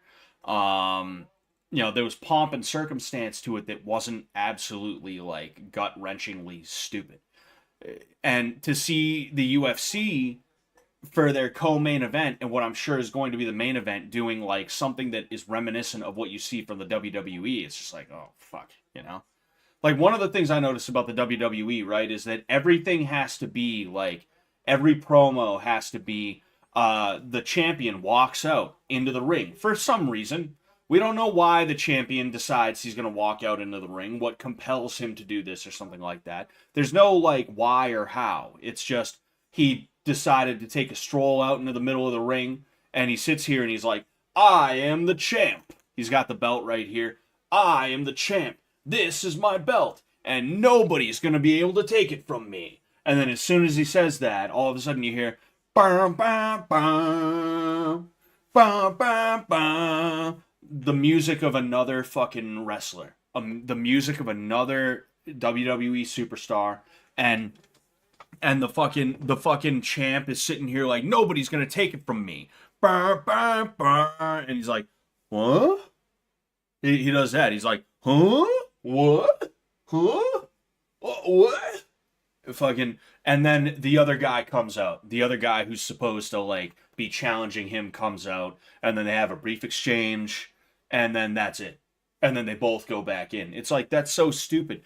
We watched 2 episodes of Monday Night Raw, and that happened no less than 4 times. Probably way more than that, you know?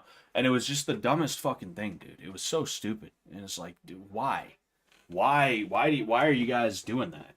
Like, I never watched pro wrestling growing up. I wasn't allowed to watch it, right? I had very protective parents. I was very sheltered, you know?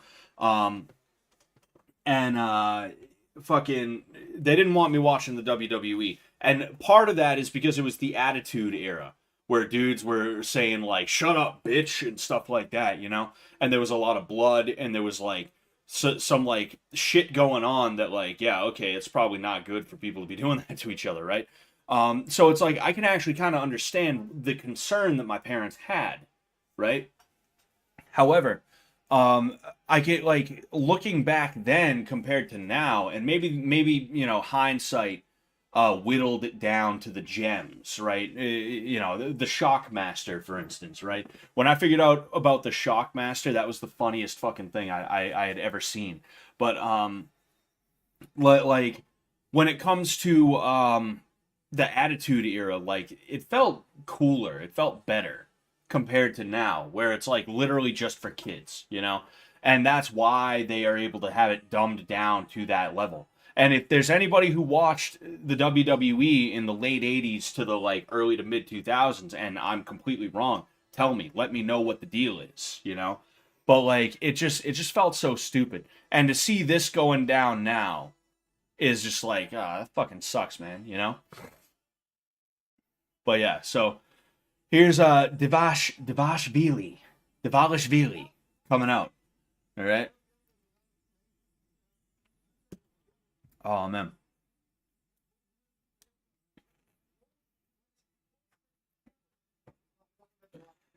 It'd be cool if cauliflower ear meant your ears keep growing cauliflower. Shit's healthy. Yeah, that'd be good. Solve the world hunger crisis.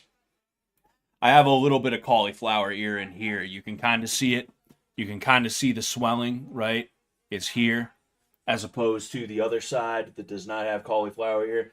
And I'm glad I don't have cauliflower ear, because cauliflower ear is like unsightly and it hurts sometimes. And it's also very Reddit. Cauliflower ear is very Reddit jujitsu. It's something that like dudes don't think your black belt is real unless you have cauliflower ear, and it's like, no, that just means I'm a good enough grappler. I don't have cauliflower ear. You know? Fucking, it means I'm smart enough to not go ear to ear with people. I go forehead to fucking forehead, and I win the battle. I win the head battle. All right, we're having a head battle here, and I'm winning it. I'm winning the head battle. You know, that shit's dumb as hell. Oh man.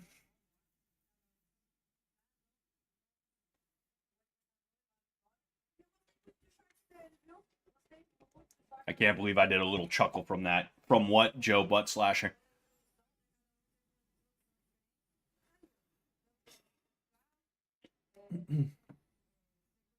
All right. So here's my Rob.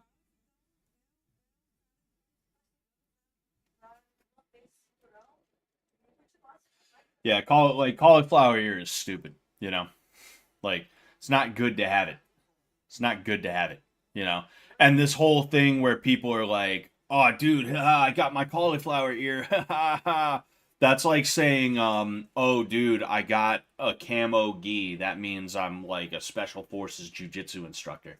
It's the same idea. Like literally anybody can get cauliflower ear, regardless of how good or bad of a grappler you are. And you know, it like you could be so bad at grappling that like fucking you get beat up by like untrained people. You could be that bad at it, but you just do so much grappling and your ears keep getting grinded up against like this so much that you develop cauliflower ear.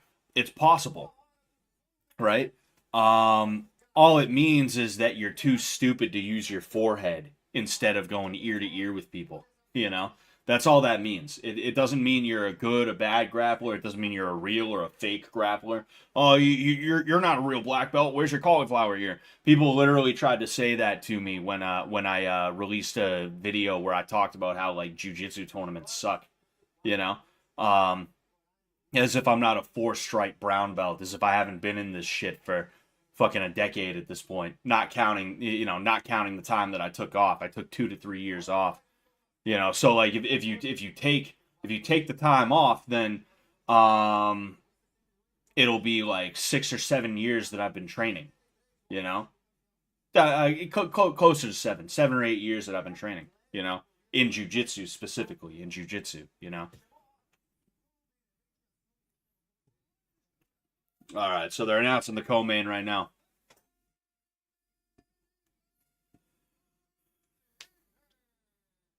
You see, and another thing, right? Like, I was talking about this earlier with the wife, and she was listening intently because everything I say, she listens to. She loves everything I have to say all the time. Every esoteric thing that I talk about, she's like, "Oh yes, of course." I wasn't sure if you were awake or not. But yeah,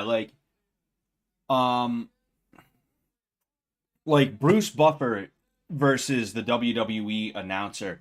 The ring announcer that they have for the WWE is just so like grating. It's so annoying. It's like again, it's pageantry, but the wrong kind of pageantry versus Bruce Buffer, who like the WWE, the UFC. The UFC doesn't do a ton of pageantry. The pageantry that it does is, you know, at least they're doing some pageantry now, but like, you know, like they're erring on the more cringe side of it to a degree, I guess. But like one thing they do right is having Bruce Buffer. Bruce Buffer is probably the best at what he does. I think he's better than Michael Buffer. I think Michael Buffer is insanely good at what he does. One of the best. But I do think his brother Bruce is more prolific in a certain sense, if I'm just being honest with you, you know? He's the voice of the UFC. He is the voice of the UFC. And it's because he does it right, you know? It's his voice, you know? He's not like adding a fucking weird like quality to it like the WWE chick does. And he's not just talking either. He's not just talking loudly. It's his voice that he's projecting in a certain way to sound a certain way, but it's still just his voice. As opposed to the WWE chick who like she's like Roman Reigns. Like she does that weird like grimy sort of like she wants to be Lane Staley sort of fucking. She can't just be like Roman Reigns. It's got to be Roman. You know, it's got to be. She sounds like that almost. And it's just such a fucking like shitty. It's just shitty, man. It's annoying. Fucking listen to the announcer try to get these names, these foreign names. Listening to the announcer try to get these foreign names sounds like a drunk guy screaming at the bar, but he has a megaphone. That's a pretty apt comparison, I will say. Fucking Gory So Gory says Scott's wife is a great listener. Of course she is. The base. All right, so we have Dvashvili. I gotta stop trying to pronounce his last name. We have Marab versus Umar. All right, that's what we're gonna call him. And it's funny; these guys almost look the same. These guys almost look the same. They look like reskins of each other in a fucking fighting video game. It's funny. All right, so Umar is a lefty. No, yeah, no. Umar is a lefty. Merab is a righty.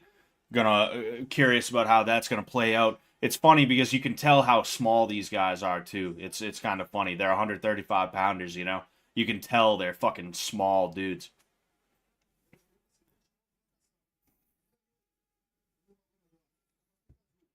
Oh man. See, and like they're just feeling each other out. We're not even a minute into the fight, right? But like one thing I was afraid of is that it's gonna turn into a dance fucking recital because they're both afraid. They're gonna be like, fuck, if I go in, he's gonna shoot in, and I don't want to have to grapple with this guy. Like they're both thinking that to some degree right now, you know. And because of that, nobody's really done anything. We're a little bit over a minute into the fight. No real punches have been thrown. There's a kick from Umar. Merab ends up getting out of the way. Jab from Umar wasn't really meant to land. Faked kick from Merab. Oh, hey. Jab cross from Umar. Looked like the jab landed. The cross did not. Ooh, an overhand from Merab. It missed. Pretty sure it missed, but then Umar fell over, and nothing really came of it though. I'm a little drunk right now, so that's why I'm like, I think it missed, because I'm like, did I really see that? There was an attempt at a high kick from Umar. He kind of snapped a high kick up. Ooh, hey. Cross to the body from Merab. That definitely didn't feel good, you know. Jab cross from Umar. Another jab cross. Neither of them really land. Ooh, Umar is using that lead leg high kick, and I think that's interesting because like I like to use that a lot, and I can tell you it's real fucking effective. You know, it'll ring somebody's bell. Ooh, Merab moving in. Merab has some pretty quick hands. They're pretty crisp. I'm curious how that's going to work when he gets inside. But the thing is, there's going to be a point where he moves in, and Umar gets tired of that, and he ends up trying to shoot him for a takedown. There's a brief grappling exchange. It almost looks more like Merab fell when he was moving in, and it just turned into a brief upright grappling exchange. Nothing really came of it.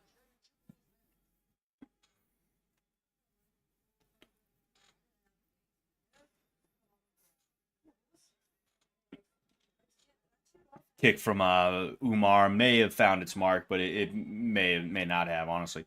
Jab cross from Umar. You see, like Umar is trying to strike. You know, he threw that lead leg kick to the body, and then he threw a jab cross. And Umar is in on a single leg, and he may have it. Oh no, he didn't get it. Wow. Oh, flying knee attempt from Umar. You see, if there's one thing you'll realize when you watch Khabib fight, he doesn't actually have that good of a takedown percentage from the middle of the cage. His takedown percentage drastically improves when he gets you up against the cage, and that's part of how his dad created their little system of MMA. Is drive him up to the cage and then shoot in when he's like just getting there, right? And you end up getting the takedown a lot easier that way. But when Khabib shot in, you see right there, that's what it was. And Merab ended up sprawling. He got that underhook, and he's being driven up against the cage, but he reversed it on Umar.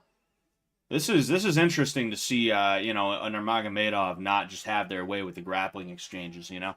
But I was saying, like, when Khabib even fucking shot in on Conor McGregor of all people in the middle of the cage, McGregor was able to sprawl, you know. Make of that what you will, you know. I'm just saying that, like, I don't think their wrestling is even as good as it's touted to be. It just comes down to them having a methodology, and when they follow that methodology, it works out for them very well. Ooh, Merab. You saw Merab's head snap fucking from that right hook of Umar. You know, Merab definitely didn't like that one.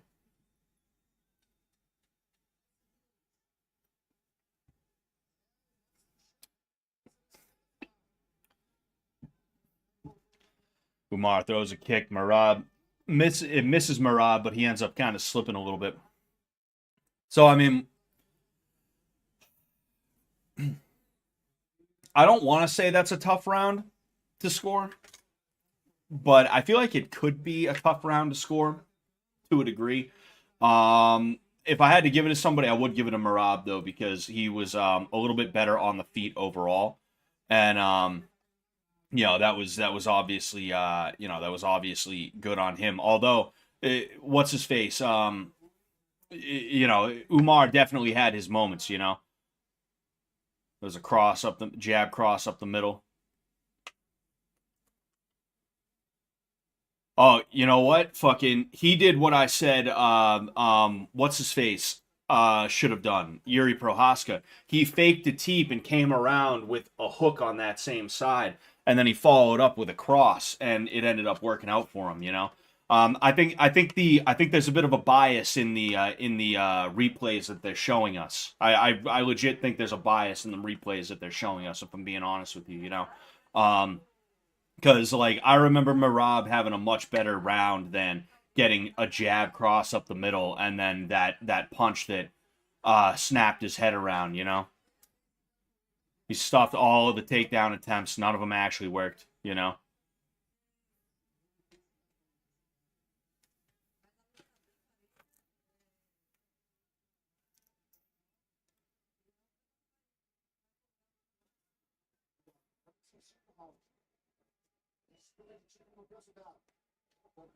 Ooh.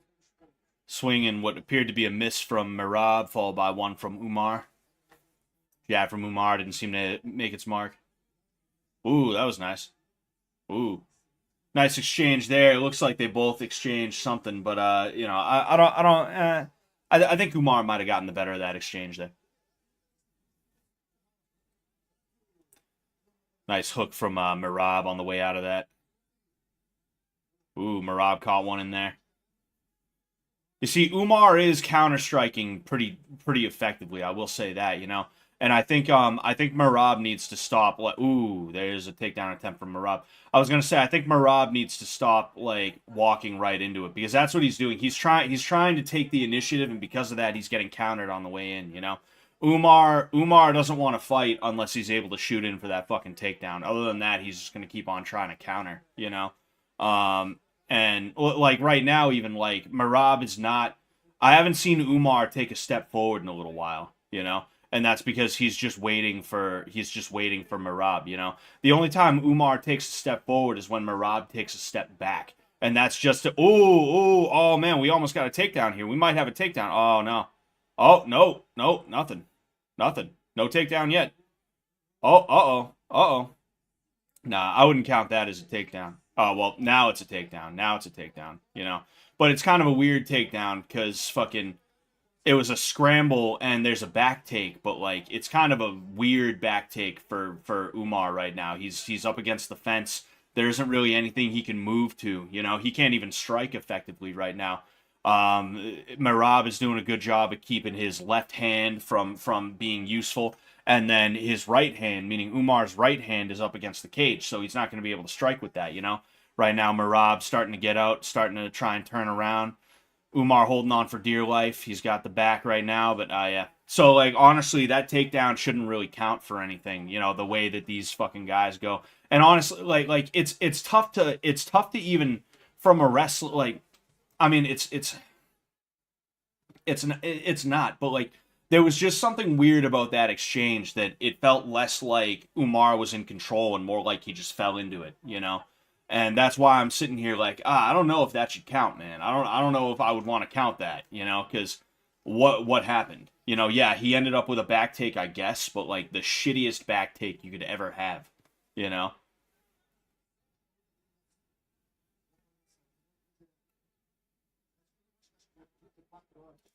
Oh, sprawl from Merab stuffs the takedown. There has not been a single legit takedown this entire fight thus far. It seems like Umar is. I don't necessarily think he's getting nervous. I just think he's at a point where he's like, all right, I want to take this to the ground. Maybe he's feeling some kind of way. Maybe he's like, I'm starting to feel a little uncomfortable because Merab is moving in and he's starting to kind of like Merab is making Merab is making it count when he moves in now. You know, he's not getting countered as much as he was in the first part of this round. And it is kind of looking bad for Umar, especially those last like few seconds, you know. And Merab hasn't gotten a takedown either, but you know, Umar is just he's not controlling the fight in the way that he probably wants to, you know. Right now they're sort of in a Greco fight. They end up disengaging. I'm not sure if Merab landed something on the way out. I know he threw something like a short right hand or something. Yeah, you see, Merab is leading with that right hand, and the thing is, he's overextending, which makes it a little bit easier for him to get countered. And that's what's happening a lot of the time when he gets countered. But one thing he is doing is he's throwing that right hand, and he's threatening the lead leg. Ooh, he's threatening the lead leg of Nurmagomedov. And that's making it a little bit harder for Nurmagomedov to feel comfortable countering because he thinks he's gonna have to sprawl out, you know? And that's why Merab's been having an easier time. And you saw the same thing from Nurmagomedov again, is he led with a fake teep and he tried to come around with his rear hand. And I think that's interesting. You know, I wonder if that's something he just feels comfortable with because it worked once or what. But again, kind of a close round to call, and it's kind of a close round to call. And I mean, if we only had the first half to go by, I'd say it was Nurmagomedov. But that second half, I feel like that might have been big enough as to where Merab could have taken it. So I don't necessarily, I don't necessarily think, I don't fault anyone for giving it to either one of them. You know, maybe I'm a little bit biased towards Merab, so I want to give it to him. But, you know, and you see here again, that's what I'm talking about. They're only showing positive highlights of Umar. They're only showing positive highlights of Umar right now. There were definitely moments in this fight so far where Merab was getting the best of Umar. Like, we saw them a second ago, but they're only showing highlights of Nurmagomedov to try and cement the idea that he's winning this fight, when really it's a lot closer than it is, you know? That's some fucking bullshit. And that takedown should not have counted. I don't believe that takedown should have counted, you know? Fucking, and it's rare that I'll say a takedown should not have counted, because at the end of the day, you have to pick somebody up or otherwise take them from a standing position to a prone position, to a supine position. And fucking, that's not easy to do. That's even harder to do than knocking somebody down. But like, that was a pretty deep, oh man, that was a pretty deep single leg. Oh man, he's almost got that takedown. He's almost got it. Wow, he almost had that takedown. That was pretty cool. But he shot in for a single leg off of that cross, you know? But yeah, like, it's rare that I'll say a takedown doesn't count, but like, there was something about that takedown that was just like, nah. If there was one takedown you were gonna say does not actually count, it should not give somebody points. That's one of them. You know, he kicked the leg out and then they basically just fell on each other, and he got lucky. Like, I want to see actual control. I want to see a guy bending another dude to his will. I don't want to see, oh fuck, kick the leg out and hope for the best, you know? And then on top of that, there was no damage, no threatening with anything, you know? Brief exchange there. Doesn't seem like anything huge landed. Cross landed from Merab. Boy, kick from Nurmagomedov. You see, like, you're seeing more and more Merab seems to be winning these exchanges on the inside. He's moving in, and Khabib is trying to counter. It's just not working that well. And ooh, there was almost another takedown. It's so fun to see these takedowns because they keep coming so close, but then there's something that gets done that they keep scrambling, you know? And the reason why Merab is winning these hand exchanges right now is because he's doing such a good job at threatening that fucking takedown. He threw a cross and he ended up changing levels without even actually shooting in for a real takedown. And I almost called him Khabib. Nurmagomedov fucking sprawled just because he was that afraid of the takedown. And as time goes on, that's going to benefit Merab. You know, that's benefiting Merab right now. And like I said, he's winning these striking exchanges because of that, you know? Fucking Umar is doing a good job of trying to counter, but he's not countering as effectively as he was in, say, the beginning of round 2. It's just not working out for him, you know? But like I said, if you watch the highlights that they choose to show, they're only going to show the one time one of his Hail Mary punches lands, you know? Shot from the center of the mat. Easily stuffed by Merab. Yeah, I mean, Merab is like oh, wow, okay, that was crazy. That was fucking crazy. The way he just ragdolled fucking Umar right now, that was pretty fucking sick, man, you know? He should have. It would have been nice. It would have been nice to see him. You know, it would have been nice to see him fucking finish that. Oh wow. Damn. These are exciting grappling exchanges. I'm actually pretty excited every time a grappling exchange occurs. You know, that's pretty wild what's going on right now. You know. Oh man. Yeah.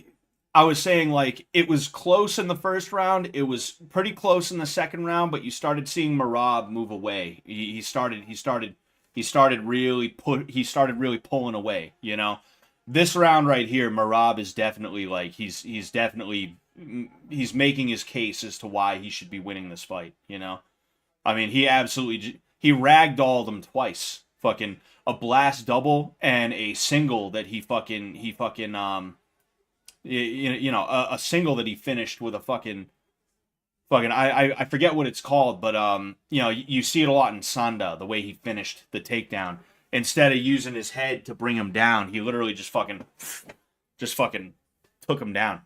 Oh, Umar's in for the shot, and he's got the back, and he is having a hard time taking Merab down. You know, it's just not working for him.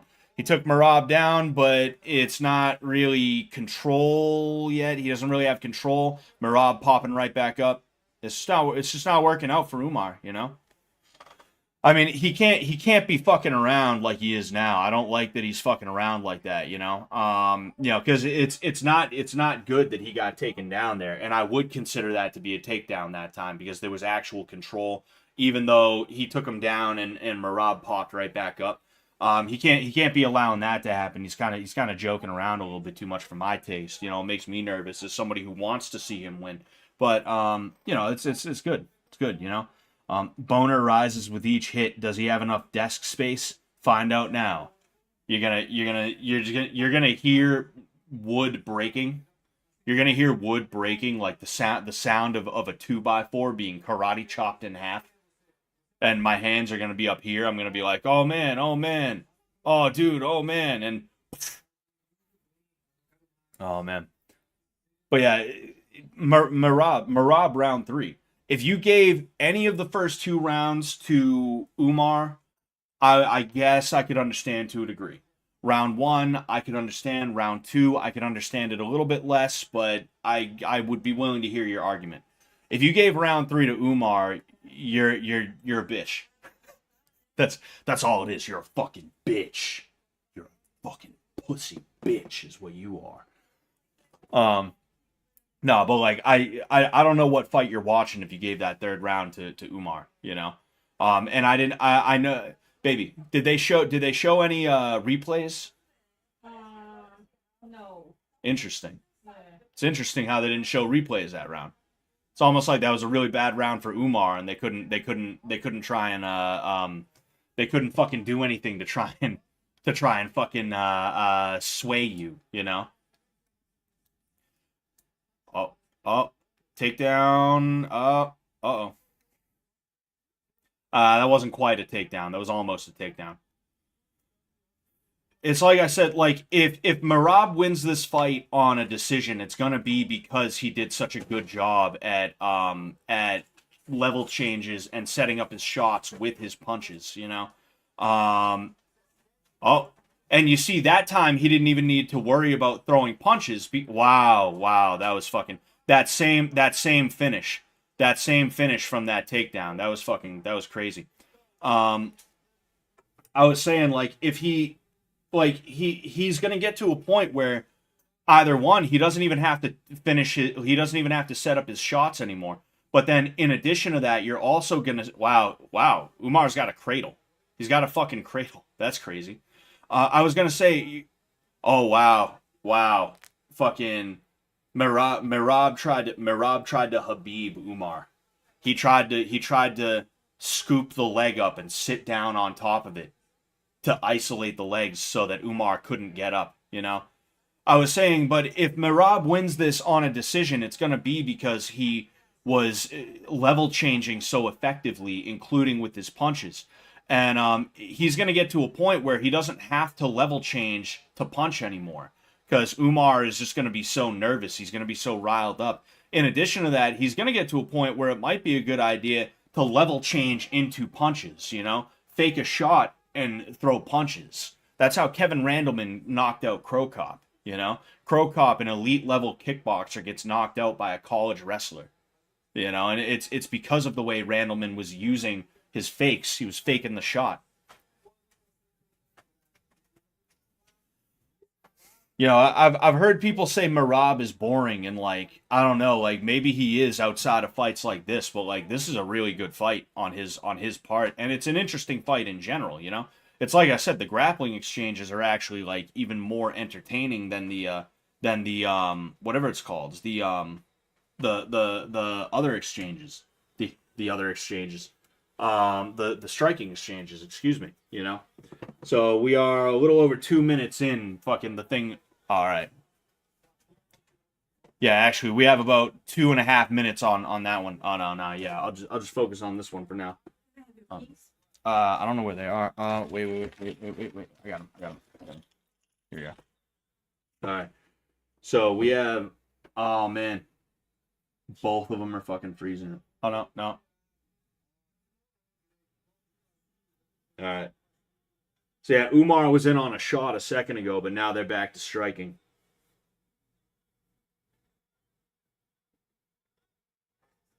So yeah, I mean, Umar is landing every now and again, you know? You know, but it's like I said, this like round 3 is not his. There's no way round 4 is going to be his because he's landing a punch every now and again. It's just Merab has too much momentum this round for it to go to Umar. It's just not going to work out. You also see Umar is pretty fucking tired too. You can tell he's pretty tired. Hi Ecuador says Merab giving that guy cauliflower ear. Yeah, he's a real grappler now. He wasn't a real grappler until he got cauliflower ear. Randleman was like a Baki character. What's a Baki character? I don't know what that is, Jankum Alchemist.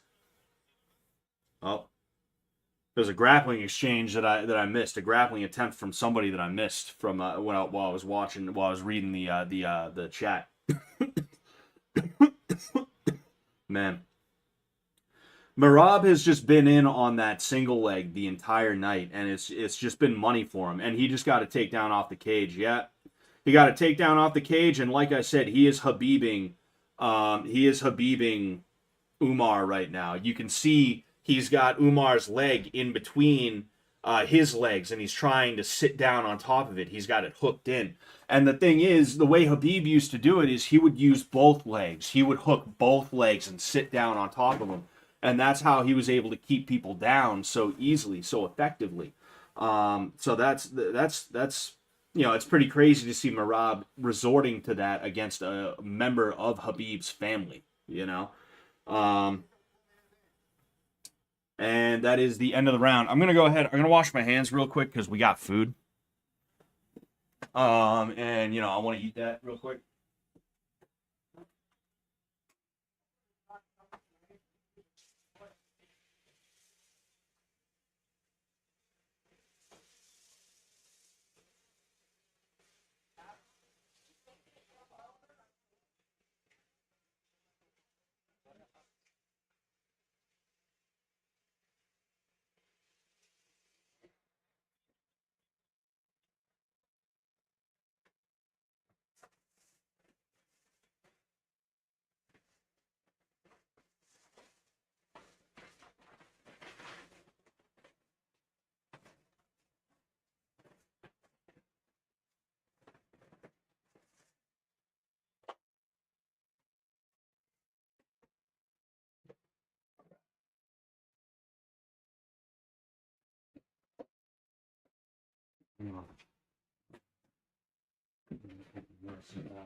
I'll be right back, yes. I'm right here anyway.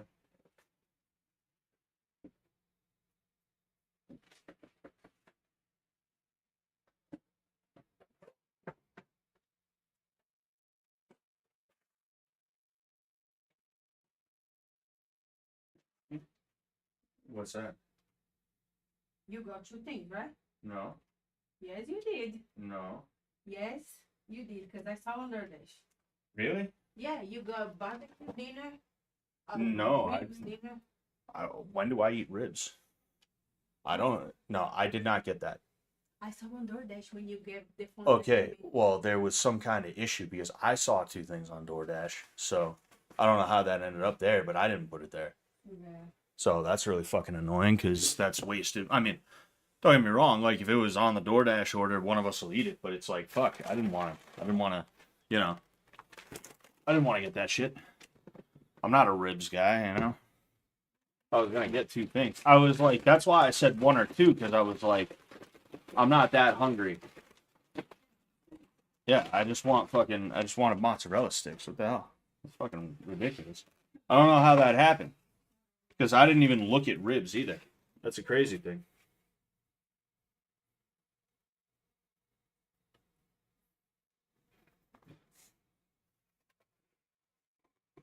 All right. Here we are. So, oh geez, we're multiple minutes into into fucking round 4. I didn't even know. Fuck, my bad, guys. All right, so Merab is in on a takedown on the cage, and it looks like he's gonna get it. He might get it. He might get it.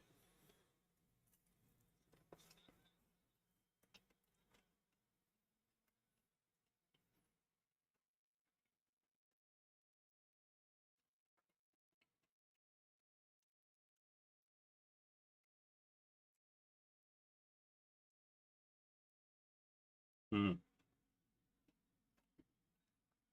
I mean, Umar's just holding on for dear life.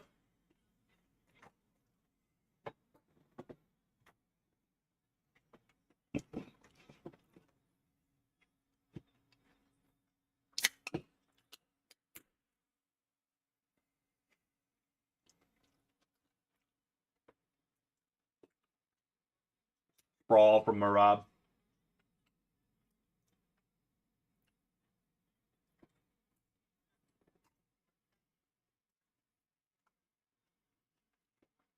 Yeah. You can tell Umar's just tired, man. You know?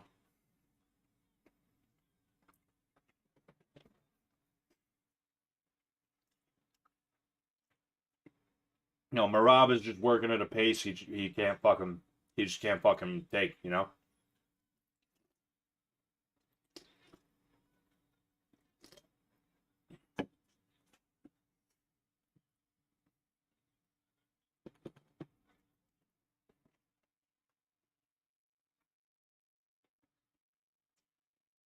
Merab in on a takedown, he might get it.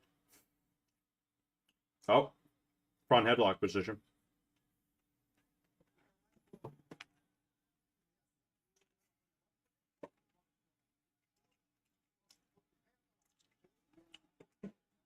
Hearing all the foreign languages being screamed in the crowd, I feel like I'm watching that scene from the early Rambo movies where Rambo was fighting for money with sticks or whatever. Yeah, yeah. He's in an underground fight club in Thailand.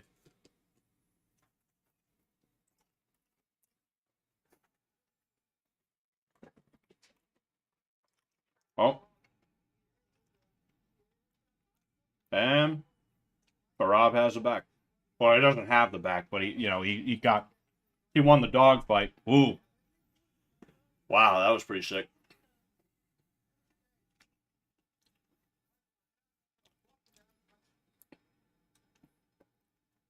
Man, it's crazy. It's crazy to see Merab clowning like that.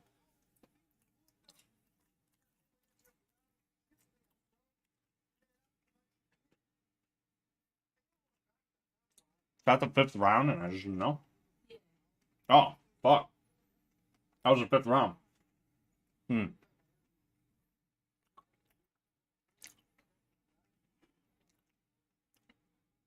There's no way that goes to Habib, but you know what?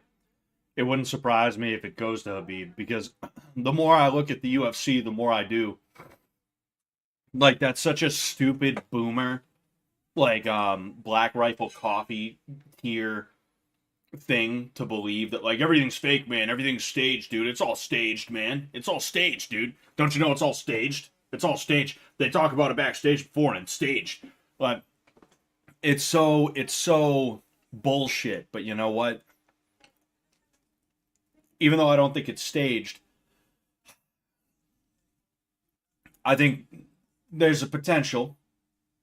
I think it's not completely and totally implausible. And you see what I'm talking about here.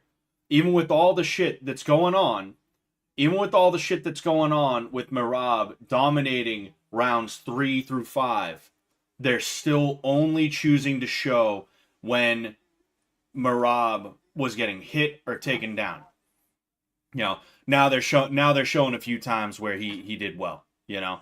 But and then there's 2 highlights where he's doing well, and then it immediately goes back to Umar piecing him up. You know, it's just foolish. Like, I think it's more than plausible that somebody might find some money laying in their hotel room at one point or another, and that money might be contingent on them making sure that if there's a close fight, yeah, it goes a certain way, you know? And am I saying Dana's involved in that? Not necessarily. But somebody might be. Who it is? I don't know. No clue. You know?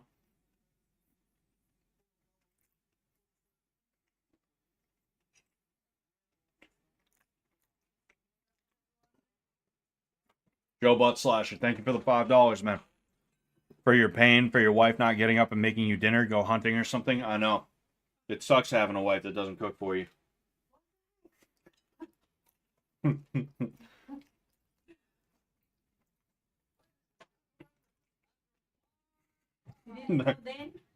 You have the same fucking hat on both of them. Hold on.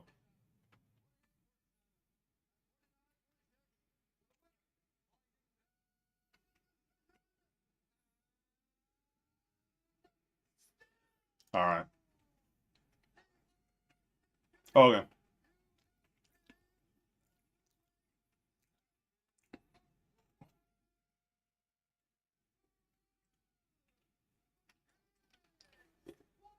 Oh man. Oh, okay. That's good. That's good. He deserved it. It's funny to see him. It's funny to see Dana White a whole head taller than him. That's so fucking funny.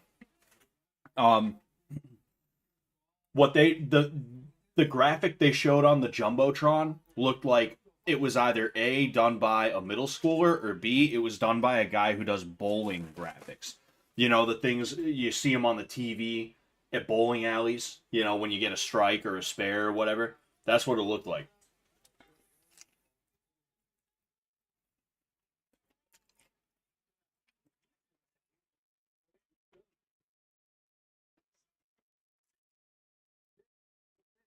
Baby, did you want a mozzarella stick?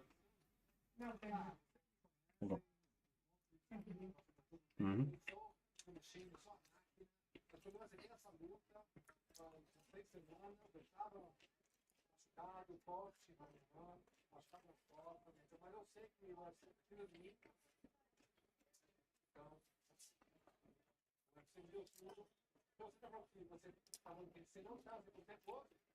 Sorry guys, I'm just munching right now.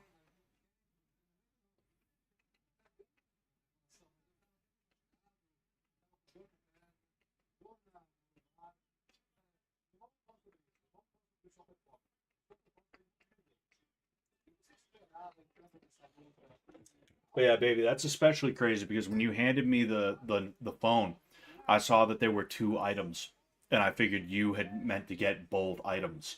I didn't see what the items were. I just figured you were like, "Oh, I want this and that," so I didn't question it. Me, I didn't even know they had ribs. Yeah, I thought the same. I was like, oh, maybe he wanted both. I don't know. It was just a weird thing. Yeah, that's fucking. It's weird as hell.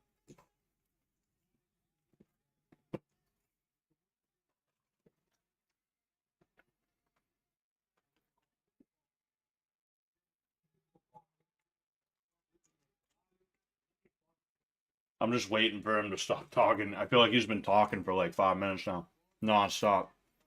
That's funny as hell, man.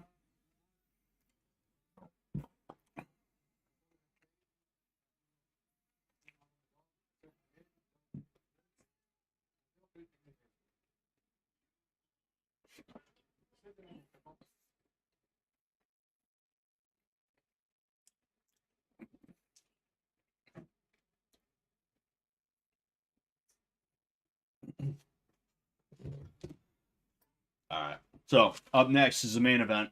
It is Makhachev versus Moicano, and like it's like I said, if there's one Habib guy, if there's one guy from Habib's camp that I would like to see win, it would be Islam Makhachev. But also, if he lost, I wouldn't be sad either. You know, so it's like I don't have a dog in this fight necessarily. I just hope it's a good fight. How so? Huh? How so? What do you mean? You don't have a dog. You're voting for Islam? I'm not rooting for anyone. They all suck, baby. They're all backwards savages.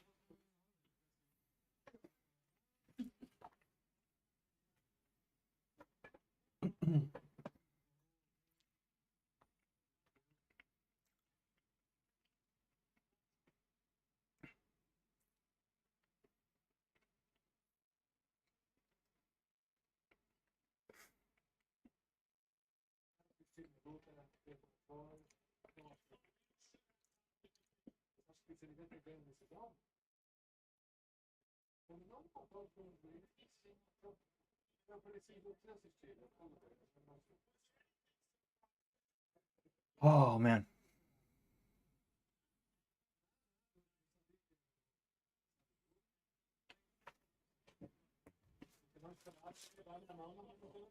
They're talking to Umar. It's like nobody cares, you lost. Get out of here.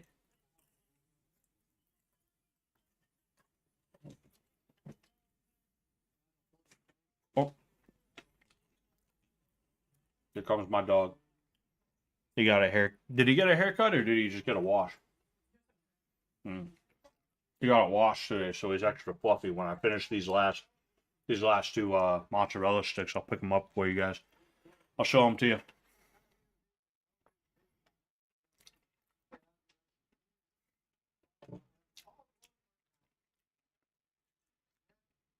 I love those funny little hats. Yeah, they are funny.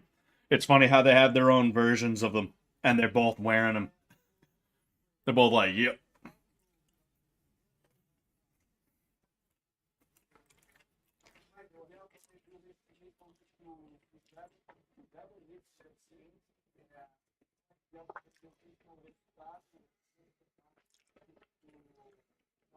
Hello, buddy. Hello, buddy. Give me a second.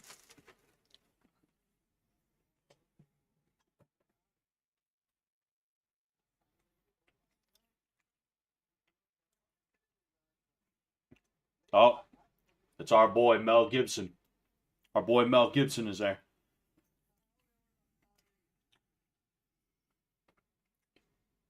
It's crazy to think what Mel Gibson was able to come back from. It's great. It's crazy to see what he was able to come back from.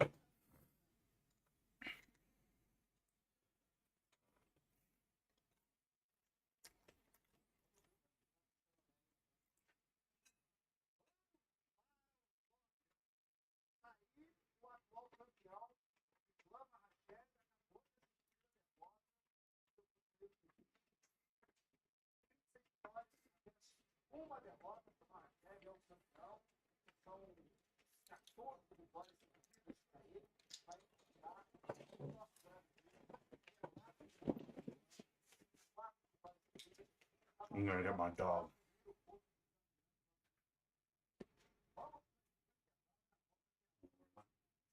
Did you get buffalo? No. Oh, I look like buffalo.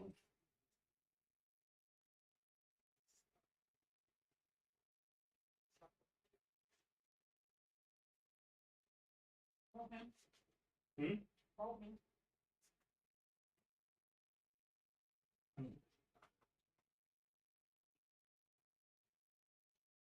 Snoopy.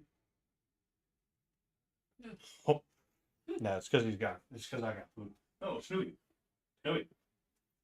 He's like, Snoopy, toma. give me the food first. Snoopy, toma. Toma.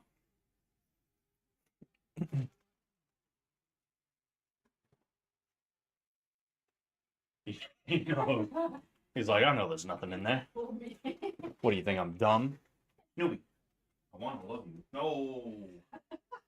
You ran under the bed. Give me a fry. Give me a fry. Snoopy, come. Come for real this time. Oh, he's right there. He's like, I don't like fries. Ha. Hold on. Say hello. Say hello. Say hello. Say hello. Say hello. Say hello. Say hello. Say hello.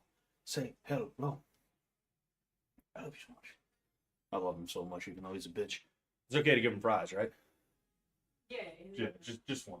I mean, yeah, it's just one. Yeah, he let me pick him up, so I'll give him a. He's like, no ketchup. Will I look like an animal?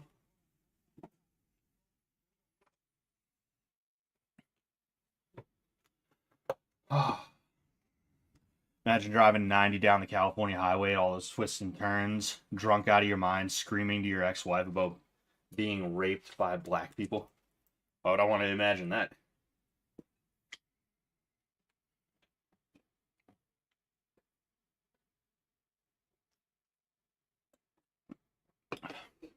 That's supposed to be Brasilia, baby.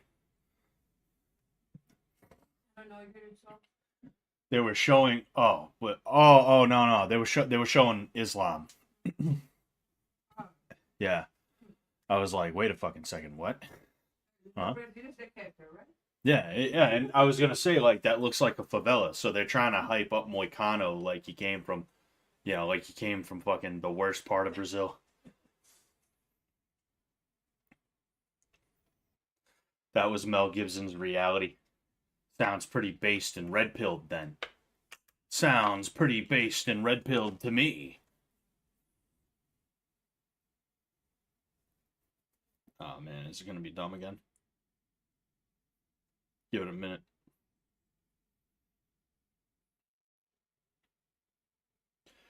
Você é o belo mar, canjinho.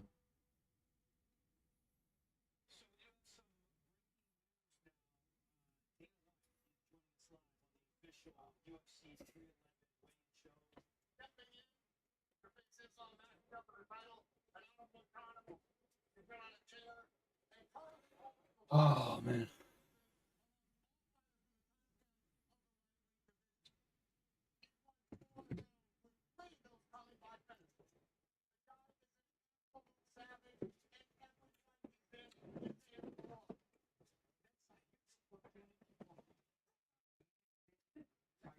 What's up?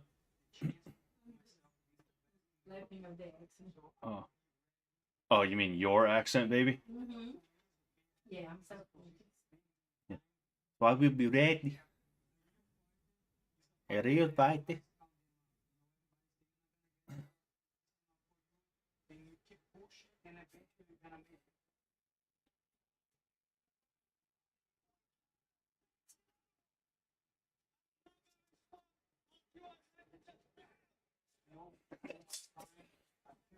I'm not gonna stop till I have that belt.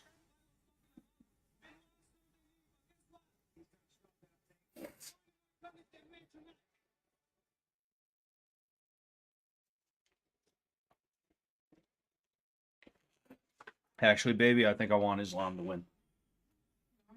Yeah. Because he's not Brazilian.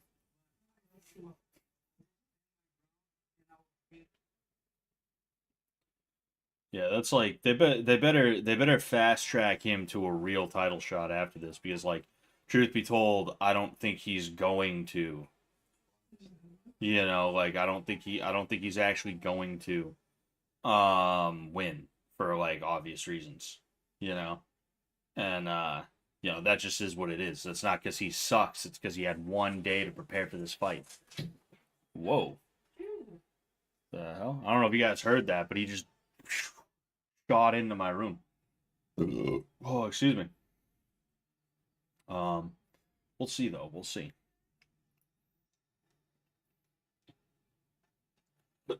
Oh yeah.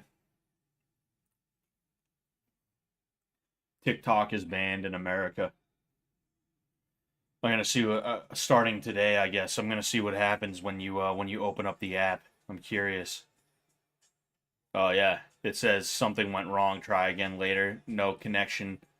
Try connecting to the internet. Damn, that's pretty crazy. Rest in peace. 235 followers, following 14 people with a little over 7,000 likes on my account. Rest in peace.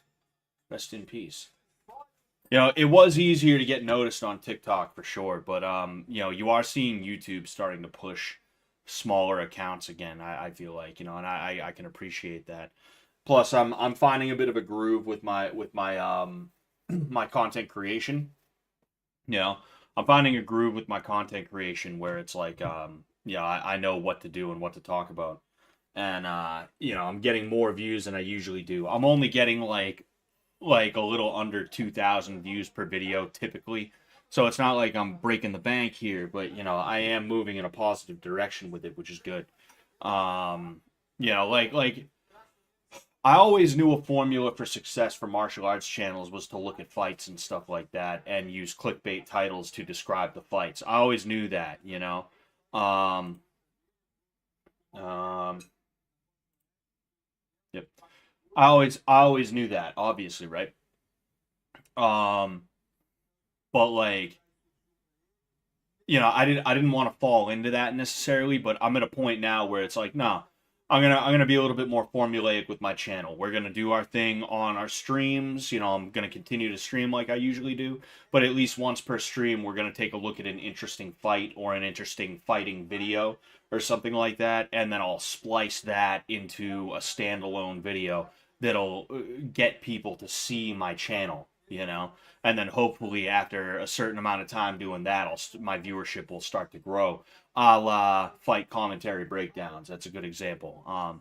You know, if you see Jerry Liu, really cool guy. I've talked to him more than a few times at this point over the years. You know, that's his bread and butter. He gets like tens of thousands of views per video, sometimes hundreds of thousands depending on the video, and you know.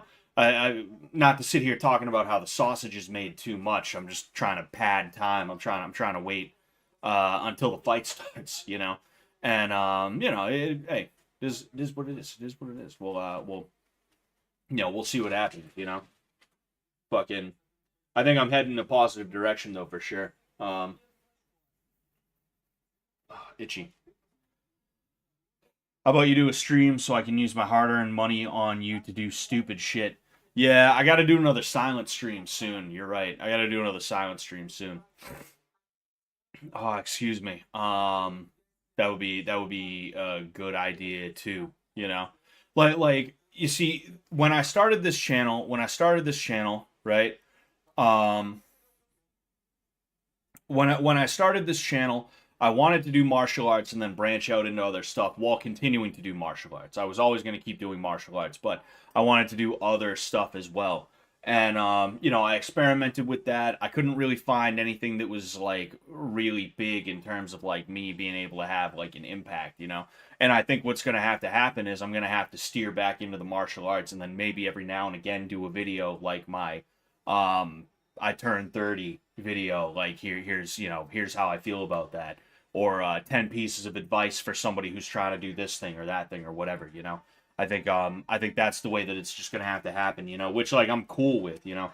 I'm doing this because it's fun, you know, but like one thing that I am trying to make sure that I'm doing is that I'm moving in a direction with it, you know. Fucking don't forget the Tabasco bit. Oh boy, that $100 still has your name on it. Oh boy, ugh. That Tabasco was terrible, dude. Holy fuck. I might have to make it buffalo sauce or something like that, you know? All right, so here we have Islam Makhachev coming out from the locker room, coming through the tunnel.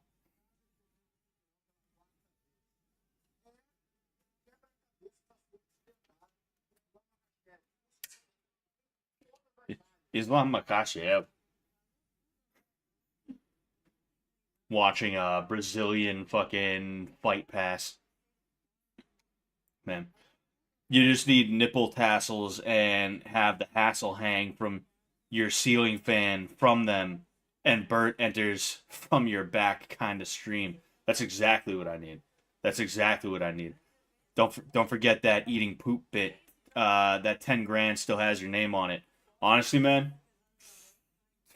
it'd be tough. It'd be tough to say no. It'd be tough to say no. Fuck, man. Um, man. Yeah, like that's the thing. I'm doing this because it's fun, and viewership is kind of secondary to whether or not I'm having fun. Um, obviously my viewership on the stream specifically has gone down, and that's because I wasn't on season 3 of Fish Tank, and the Fish Tank crowd is more interested in seeing the newer Fish Tank people. They're interested in watching Bert's stuff. They're interested in watching Binks. I don't know if Mizzy streams regularly. I have seen her stream before, though. That's just, it is, that is what it is. Um, fucking. So it's like whatever. If I was doing this for the viewership, it'd be pointless because at some point I'm not going to be on Fish Tank. Either A, Fish Tank's going to end, or B, I'm not going to be on Fish Tank for whatever reason. So, that is always going to decline at some point. But I am in a situation where I want to have fun, but also try my best to move in a direction where I'm going to be able to replace viewership that I lose with more viewership. That'd be nice. I'd appreciate that. It would be hilarious if the closet door behind Scott opened and it's just Bert in chaps and a cowboy hat, and he just keeps yapping like normal. Well, yeah. How do you think he would have got in there? You think it'd just be Bert in chaps and a cowboy hat? No, there'd be a chain around his neck. He'd be chained to the wall.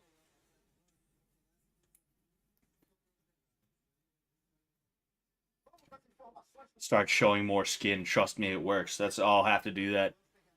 I'll start showing some ass.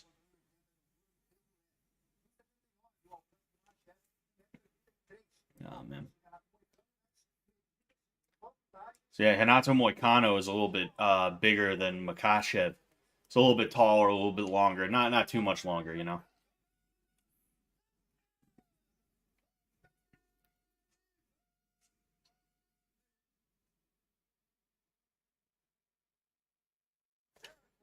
I should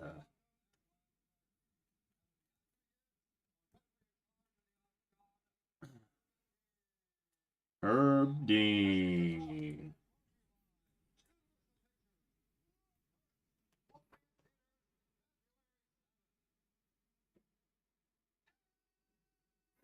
Get your wife to do your makeup and wear a push-up bra to show cleavage.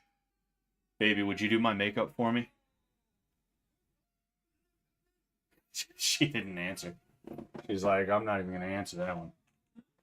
Would you do my makeup for me? Cool. Could I borrow a push-up bra as well? I assume every woman has a push-up bra. I don't think I have it. Oh, you don't need them anyway.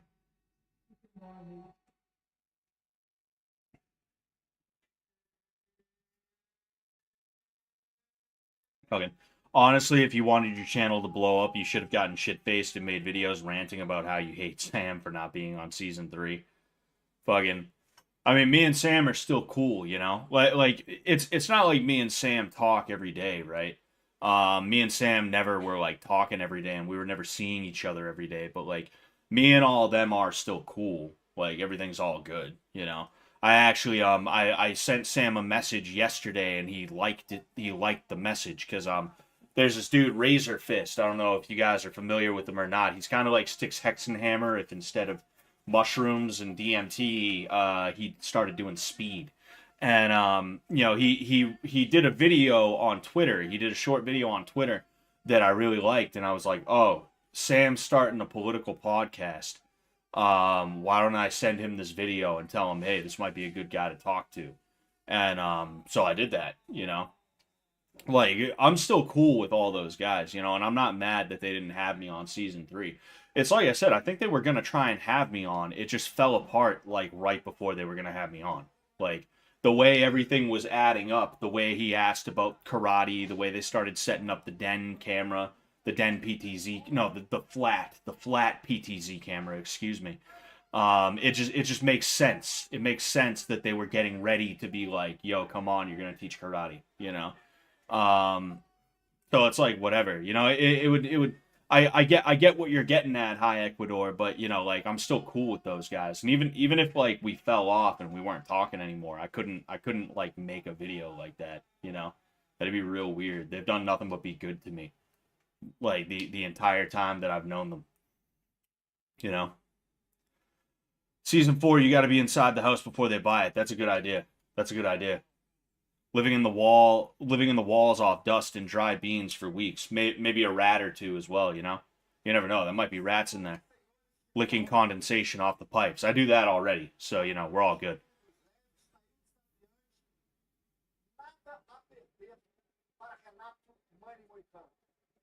Makhachev vem em busca de bater o recorde de seu companheiro de equipe que tentou a vitória no Nurmagomedov em defesa do título. Renato Moicano, Brasil. All right. So Moicano versus Islam. Moicano starts off with an inner leg kick. You see, Islam's a lefty, and Moicano's orthodox. He's a righty. So the inner leg kick is really Moicano's rear leg that he's throwing a little bit more power in with. Ooh.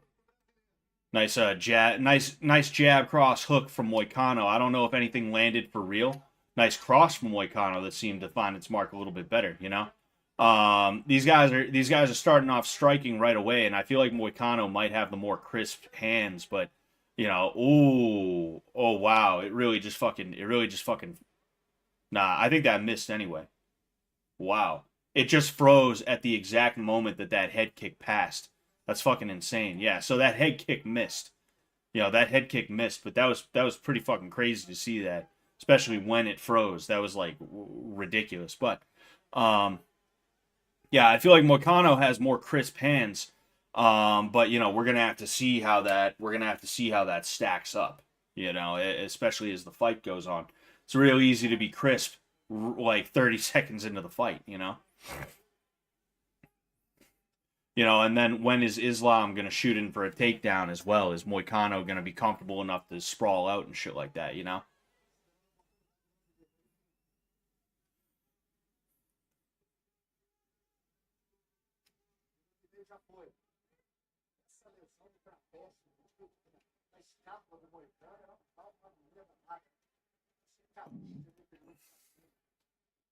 Oh, yeah. You see, Islam's throwing that kick, and he's doing a couple of things with that, right? It's a smart move on his part. He's throwing a little bit into the kick, so Moicano has to make sure that he's defending it. And then the way Makhachev is throwing it, he's targeting where the liver is. And in addition to that, it's also going to be Moicano's power side. So it wouldn't surprise me if Islam throws that body kick and then he immediately starts trying to throw punches after it at some point. Ooh. Islam sat down.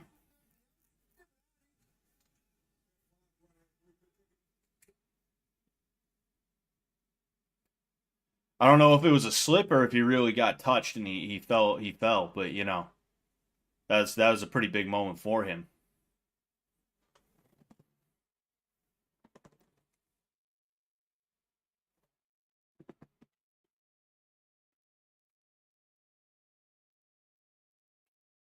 Waiting to see something.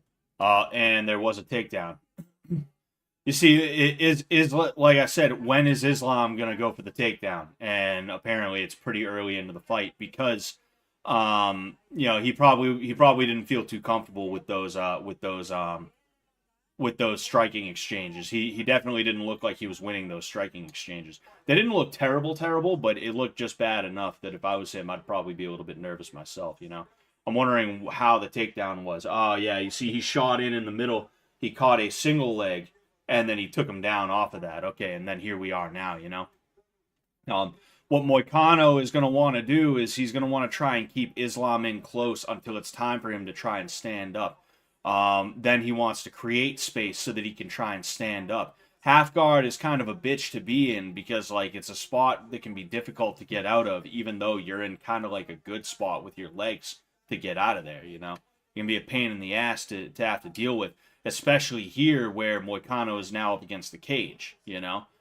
He's trying to use the cage to get off, and Islam stands up for a second. And Moicano, ooh, that's not good for Moicano. That's not good for Moicano.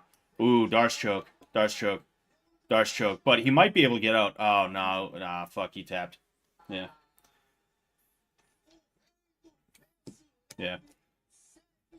Yeah, it's like we were saying, you know, fucking this was like a short notice fight. This was a short notice fight for Moicano. Nobody expected him to actually do well, but I mean that was pretty good. You know. The knockdown that he scored, that I believe that was a knockdown, you know. It is what it is. Islam is so boring. Yep, pretty much, you know. Like I like Islam better because he can actually strike a little bit, you know. He's not actually bad at striking. But yeah, when the takedowns start, that's when it's like, oh fuck, here we are, you know. Cross from what's his face, followed by a hook, but then yeah, you see he faked a jab and then he level changed. You see what Moicano wanted to do was he wanted to take his left arm and go underneath the shoulder of Makhachev, and that would have made it a little bit easier for him to keep that sprawl. Or alternatively, he could have taken that same arm and pushed down on Makhachev's head so that he wasn't able to actually power through and get that and finish that takedown. But, you know, it shoulda, woulda, coulda. It didn't happen, you know. It is what it is. Those Dagestani guys don't use toilet paper. They still use corn cobs. I mean, I don't see what's wrong with that. That's what I do. He's just lapping up the sweat to get the vital minerals he lost in his sweat. That's exactly what it is. He's like, brother, I will take some of your sweat. I will take some of your sweat, brother. That fucking who the hell is that guy he looks familiar. He looks familiar, but I can't tell who he is. Oh, that's fucking Ali Abdelaziz. Yeah, fuck that guy. Literal terrorist. A literal terrorist is allowed to do business with the UFC. You know, and of course the literal terrorist manages all the fucking Muslim fighters. Of course, you know.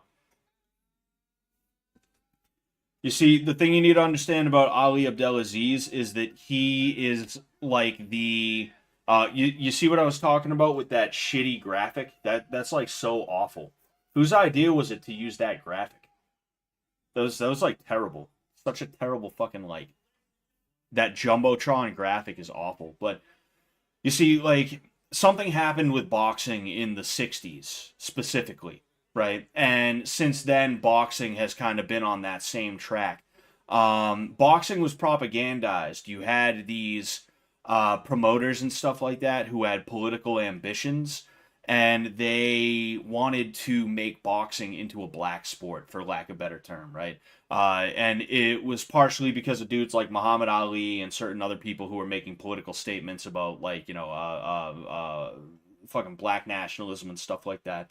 But the bottom line is, like, there were certain promoters and certain people within the foundation of boxing that were like, oh, we're gonna propagandize boxing so that everybody thinks white people can't fight and black people can fight, and that boxing is a black people sport. And the same exact thing is happening with MMA right now with the likes of Ali Abdelaziz and Middle Eastern sheikhs and stuff like that pumping money into MMA in the way that they are.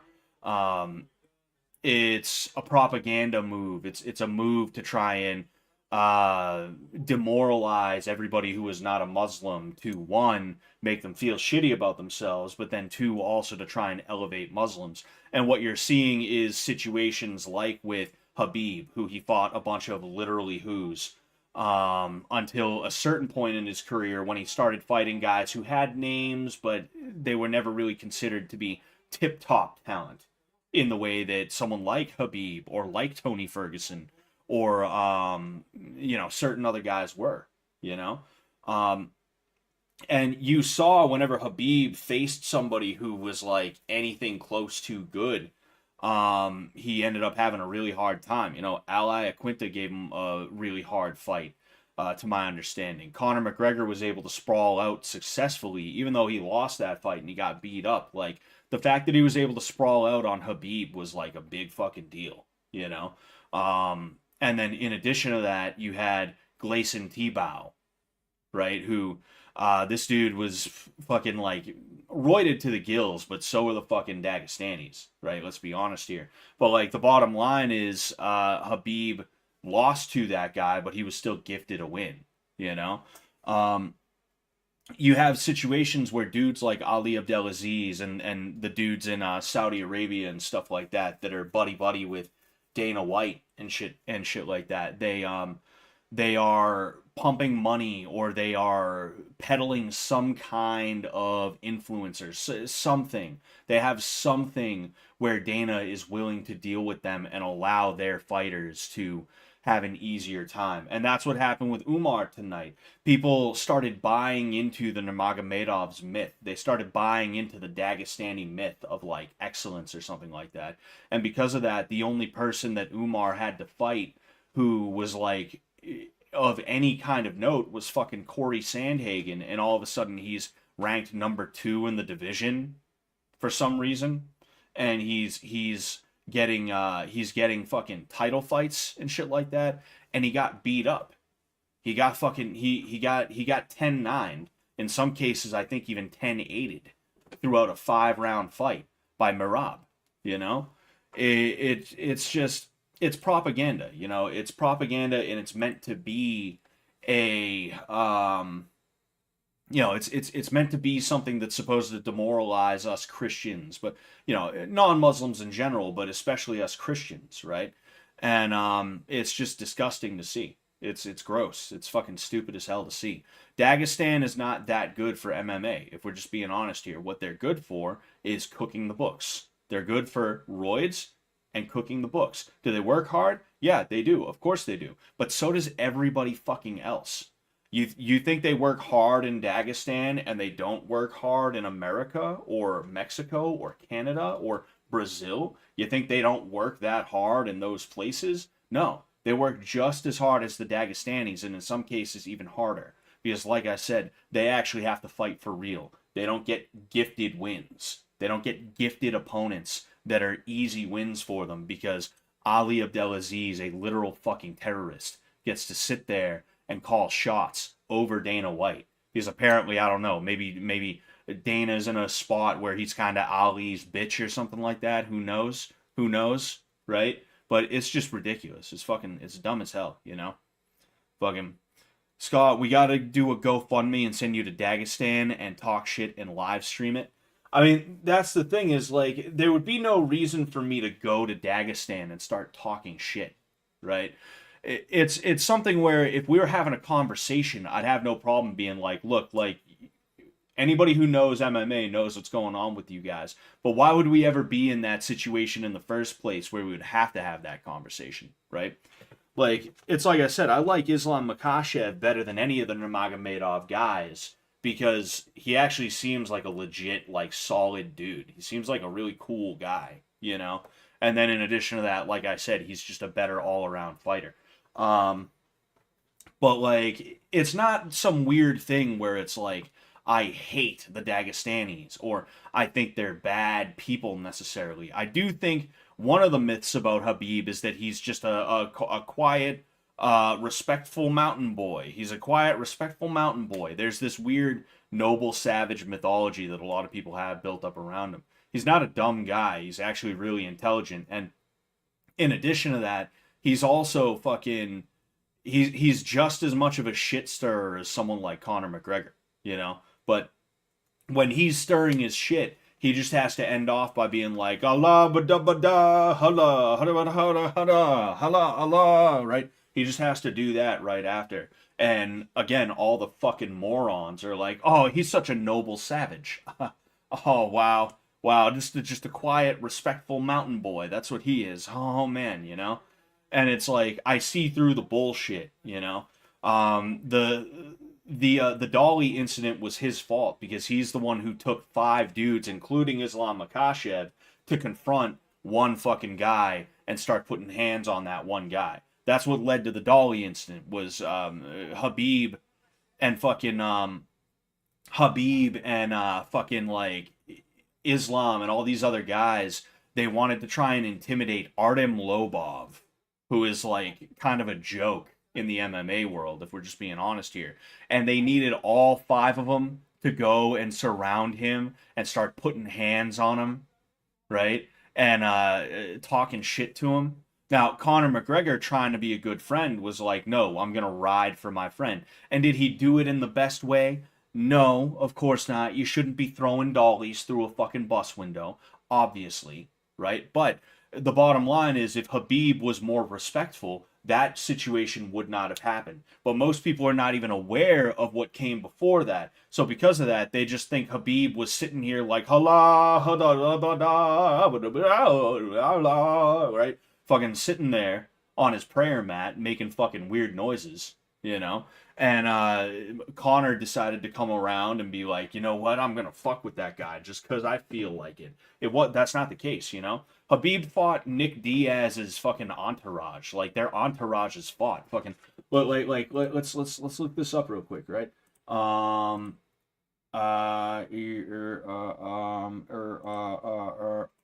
right.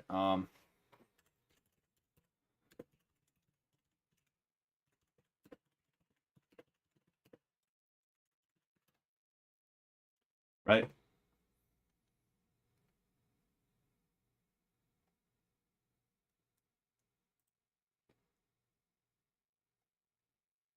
Look at this, right? Fucking Diaz brothers and Habib Nurmagomedov almost brawl in the crowd at World Series of Fighting 22. And yeah, you see there was a video of it, right?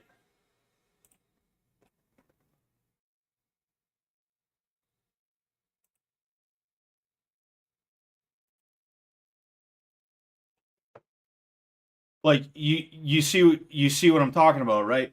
Fucking Nick Diaz throws drink on Habib Nurmagomedov after Habib punched Martin Sano in the mouth. Like this is a dude who gets into scraps with people outside of the cage, and he a lot of the time, in fact most of the time, if not all of the time, he is the one who's like initiating in some way, shape, or form. Like this is something that people forget about because it was 10 years ago now, and nobody knew who Habib was in 2015. He didn't really start making waves like that, right?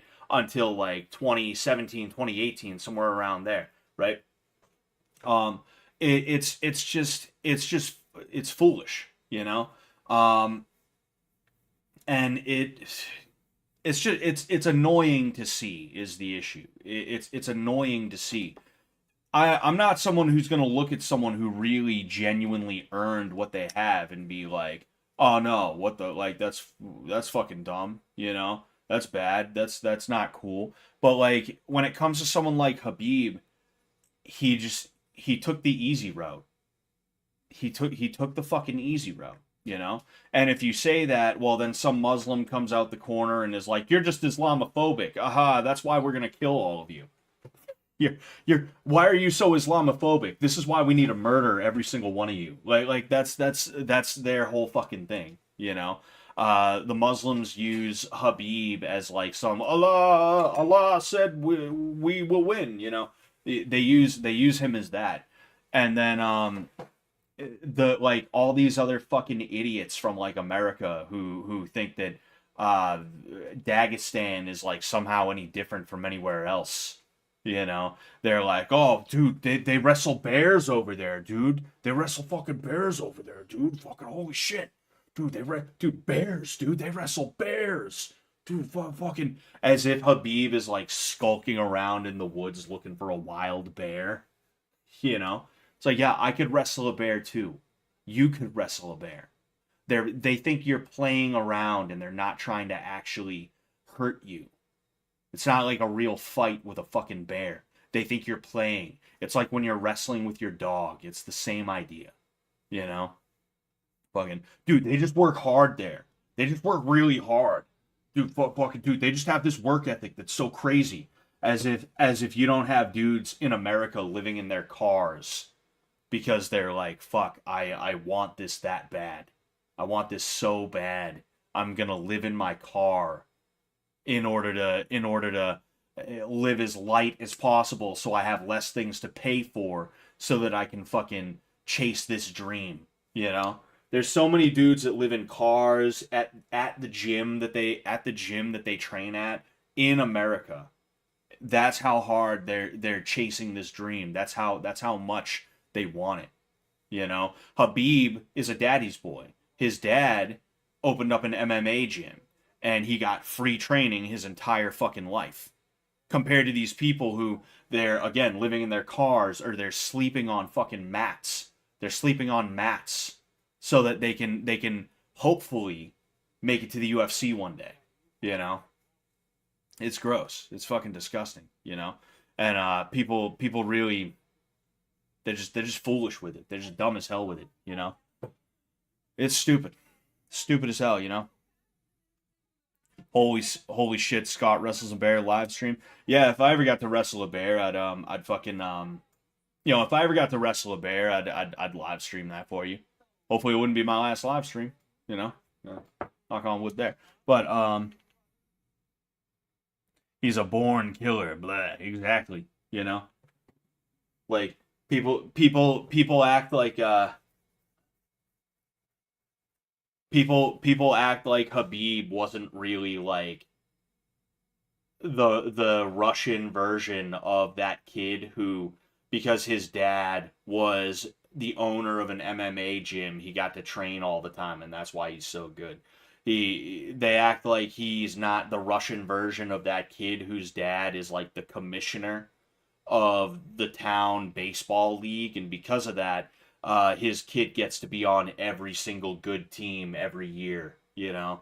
There's never a year where his kid is on a losing team because he gets to cook the books, you know? That is what Habib is, if we're just being honest here. You know, and I mean, he's got more accolades than me. This isn't like a hater thing. It's like I said, I don't even want to be in the UFC. Like, it's something that I realized years ago is like a fruitless effort, you know? After seeing guys that I consider to be better than me go to the UFC, lose 2 fights, get kicked out, and now they're just like, I don't know what to do now. I realized, you know what, it's better for me to not get treated like a whore. So it's like, whatever. I stopped caring about it at that point. But like, Habib had an easy track. He had an easy route, you know? And it just is what it is. It's real easy to get that good at wrestling when your dad's a wrestling coach, you know?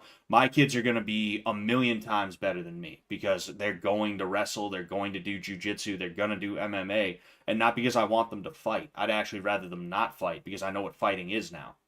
But like, because I want them to have something that is going to help them to be the best versions of themselves. And seeing as how I know all of this shit, I'm going to be able to teach it to them, and they're not going to have to go through the struggle that I went through, and that's a good thing. And because of that, they're going to be that much better than I ever will be. And if that happens, I'm going to be happy, you know? But if it does happen, it's going to explicitly be because I was the one who was like, hey, I own a gym. Every day after school, you come here, you do some of your homework. I don't care. We'll set up a fucking computer or something in the back so you can play some video games. But you know what? You're going to get some training in too. You're going to get some training in too. You can hang out, don't you worry, but you better throw your gi on. It's 5 o'clock. It's kids class. You're in the kids class. Jump in. Let's go. You know, there's no way in hell I'm not gonna have my kids train because like training is expensive. That's one thing as well, right? Like training is extremely expensive. Even for me, for my gym, we charge $125 a month just for jujitsu or Muay Thai. You know, it's $150 for both of them, and that is on the cheap side. You're looking at like $150 minimum for one of them in a lot of places, and in a lot of other places, like in a lot of gyms around here are no less than like 175 to 200. You know, like training is very cost prohibitive, and in addition to that, like if you're some kid who you have to go to work and then you have to do all this shit, you know, you're going to end up going in there and fucking you're going to train for an hour and then you're going to go home and then that's just going to be that, you know. And your parents don't know how to wrestle or do jujitsu, so they're going to like they're not going to be constantly pushing you to get better, you know. Or if they are, it's going to be in a toxic way, you know. But we're getting into like socioeconomic shit here, you know. What's your rent? Way more than it fucking should be. I'll tell you that much. I'll fucking tell you that much. When I went down to Maryland for New Year's, I was like, holy fuck, what are we still doing in Massachusetts? You know? I was literally like that. I was like, why are we not living here or somewhere else where rent is so much cheaper? You know? Fucking cuz like the rent there in a city in one of the nicest parts of Baltimore, it was almost $1,000 less than what I'm paying here for a shittier part of Massachusetts. The part of Baltimore that I was in is better than the part of Massachusetts I'm in right now. Which is fucking crazy. And I'm paying almost $1,000 more to live here than I would if I was living in that part of Baltimore. It's fucking wild, dude.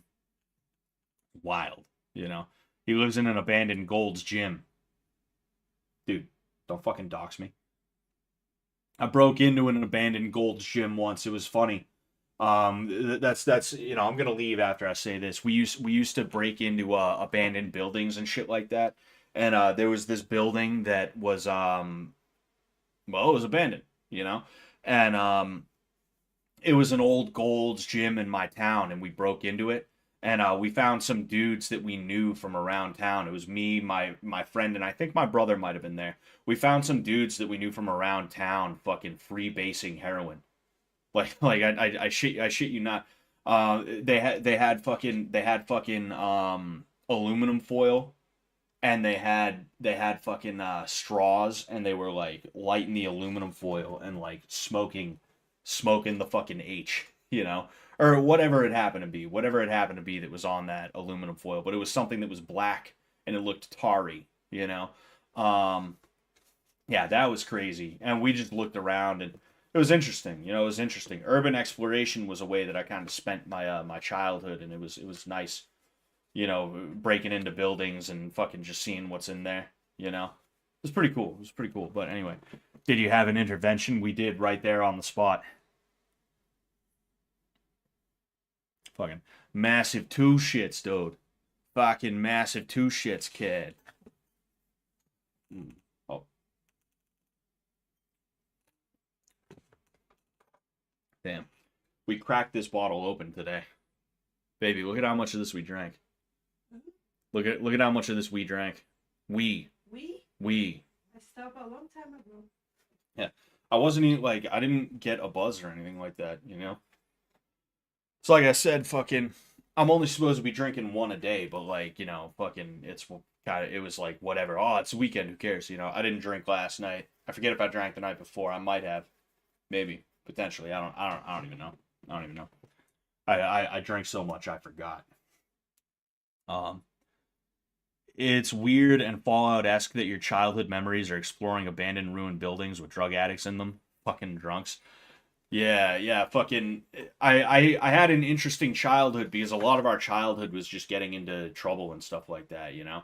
Egging houses, like defacing property, you know. We were kind of bad kids, but it was a situation where like most of the time we were just breaking into abandoned buildings, so it's like whatever, who cares? Like who gives a fuck, you know? But there were times where it's like, oh, I was like stealing from somebody who was like kind of a fucking asshole, but like I shouldn't be stealing anyway, you know? Or like egging someone's house who again, they're an asshole, but I shouldn't be egging someone's house, you know? And it was almost kind of funny because like it taught me how to be regimented in certain ways because the last thing you wanted to do in my household was get caught doing anything wrong, and anything wrong means like getting into an argument with somebody. Getting into an argument with somebody in my neighborhood would have gotten me in so much fucking trouble when I was a kid. So it was like a situation where my parents tried to shelter me, but also I wasn't going to be held down that way. So we had to be real sneaky. We had to be real good at lying about what was going on and how it was going on and stuff like that. And you kind of learn how to deal with people in a certain sense, you know? And me, I'm not like a liar, I'm not a manipulator or anything like that, but I have the ability to do that if need be. And it's like a science to me. I understand how certain things are and like how certain things operate, you know? And it's because like again, like I'm having to deal with these weirdos and shit like that who like they're always trying to fuck with me in some way. So I need to know how to like I need to know how to operate in those situations to make it so that like I'm not getting completely fucked over. But then also I need to be able to pick up on how they're trying to manipulate me, you know? And like like baby, the way I talk about like social interaction and stuff like that, it's like very scientific, right? Yeah. Yeah, and it's like the way that I'm able to like the way I'm able to work my way through situations, like the things that I say and why I say them and how, like it's me knowing like this is the button I need to press to get this guy to fuck off, right? Hello? Hmm? All right, never mind. You just Oh, sorry, I didn't hear. nah, it's fine. I was falling asleep. Yeah, that's all right. Fucking bottom line, like I'm actually really intelligent when it comes to social interaction. I'm just too lazy to constantly be fucking trying to manipulate everybody, you know? And then you have other people who they're just constant manipulators, you know? And it's really weird. It's really fucking weird. Like that's why you know, not to bring up old news, not to bring up shit that doesn't even fucking matter anymore, but like that's why when Letty came into that room to talk shit, I didn't let her speak. That wasn't me being like an idiot. That was a very calculated move on my part. I knew that someone like Letty, she only works her shit is only going to work on you if you allow her to have the room to speak. If you keep on interrupting her, if you keep on talking over her, and when she starts raising her voice, if you raise your voice more, not even in like an angry way, but in a mocking way, she's going to be completely and totally blown the fuck out. It's just what's gonna happen, you know. And like things between me and Letty, like they're cool, you know. We don't talk like that, but you know, we could be in a room together and it'd be all good. But like I'm just using that as an example of like the calculation, you know. I am very calculated about that shit, and it all comes down to the way that my childhood was. I definitely didn't have like a normal childhood. I had a childhood where I had to sneak around if I was gonna have worthwhile experiences, you know. Um, and like, yeah, a lot of those experiences were a little weird, i.e., breaking into buildings and fucking egging houses and shit like that. But I mean, you know, it was kind of a rebellion thing combined with the fact that like the guys, specifically this one guy that my brother and I were palling around with, was not really, you know, he didn't have good intentions a lot of the time, and we would just kind of follow him around and you know do whatever he wanted to do, you know. Um, but it made me very cunning in that way. I'm able to suss out someone's intentions pretty quickly. I'm able to suss out their character just from looking at them. You don't have to say anything. I have you figured out just from the look in your eyes, your posture, the way you move. You know, I have whether I can trust you or not figured out like as soon as I see you. You know, um, and you know, fucking, it it gives you these weird little like things that you're able to kind of do, you know? Like I'm very, very good at being able to plan and execute things. I always have contingencies for everything I do, so like when something goes wrong, it doesn't go wrong for long. You know, it's we're right back on track. You know, you know, I'm trying to explain to you guys how my childhood led to me having the intellect that I have now, and of course, like that's always kind of fucking stupid and cringe to one degree or another. You know, that's always gonna be kind of dumb. But you know, it came up, and I was like, ah, fuck it, I'll talk about it a little bit. You know,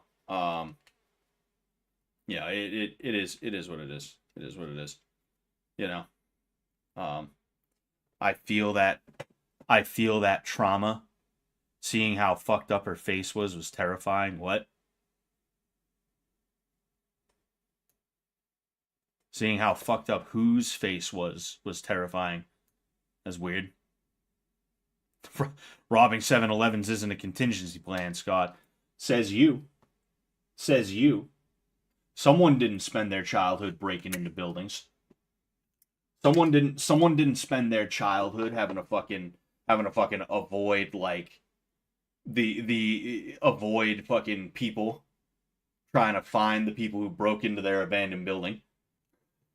Nah, that only happened once. There was like 1 or 2 times where it's like we broke into a building, and it's not like we're breaking windows. It's like, oh hey, this door is open. Let's walk in, you know. Oh, this window was left open. Let's open it up and climb through. It's like shit like that. And we would never break into like a legit building. Like an owned building that is in use, or like a house or anything like that. We weren't burglars. It was just like, oh, this Gold's Gym has been closed for 5 years and no one has moved into it. Why don't I walk in? Because apparently the door was left open. You know, it's just that. It's just that, you know.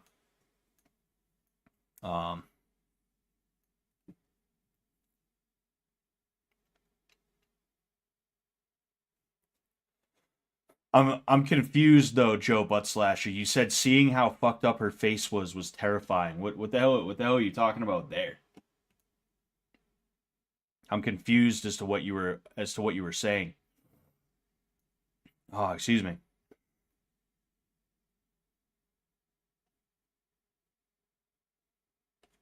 Who did you steal from? Drug dealers? Nah, it was it was juvenile shit. It was like being 11 years old and like the annoying kid like leaves his Yu-Gi-Oh cards out, so you take those. Like that's the kind of thing.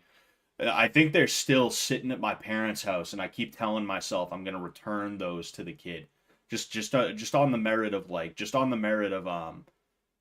you know, righting wrongs and things like that. You know, I keep telling myself I'm gonna do that, but it's also like they're just Yu-Gi-Oh cards sitting in my basement. I guarantee you that kid doesn't play Yu-Gi-Oh anymore. So, you know, it's kind of a excuse me, it's kind of a situation like that, you know. That kid was like fucking weird though. He used to always try and fight us and shit like that. We were friends, but he'd try and like take swings at us randomly for shit that was like just dumb, you know. And like we'd fuck him up. We wouldn't even. It's not like we'd beat the hell out of him. It's just like one of those like you're 11 years old and you punch a kid in the stomach, and he's not used to being punched, so he's like, oh, and then he starts crying. It's literally like those types of things, you know. It was just fucking weird, you know. Oh, Letty's face. Like, no, I think Letty's. I don't think Letty's unattractive. You know, am I attracted to her? I wouldn't say so.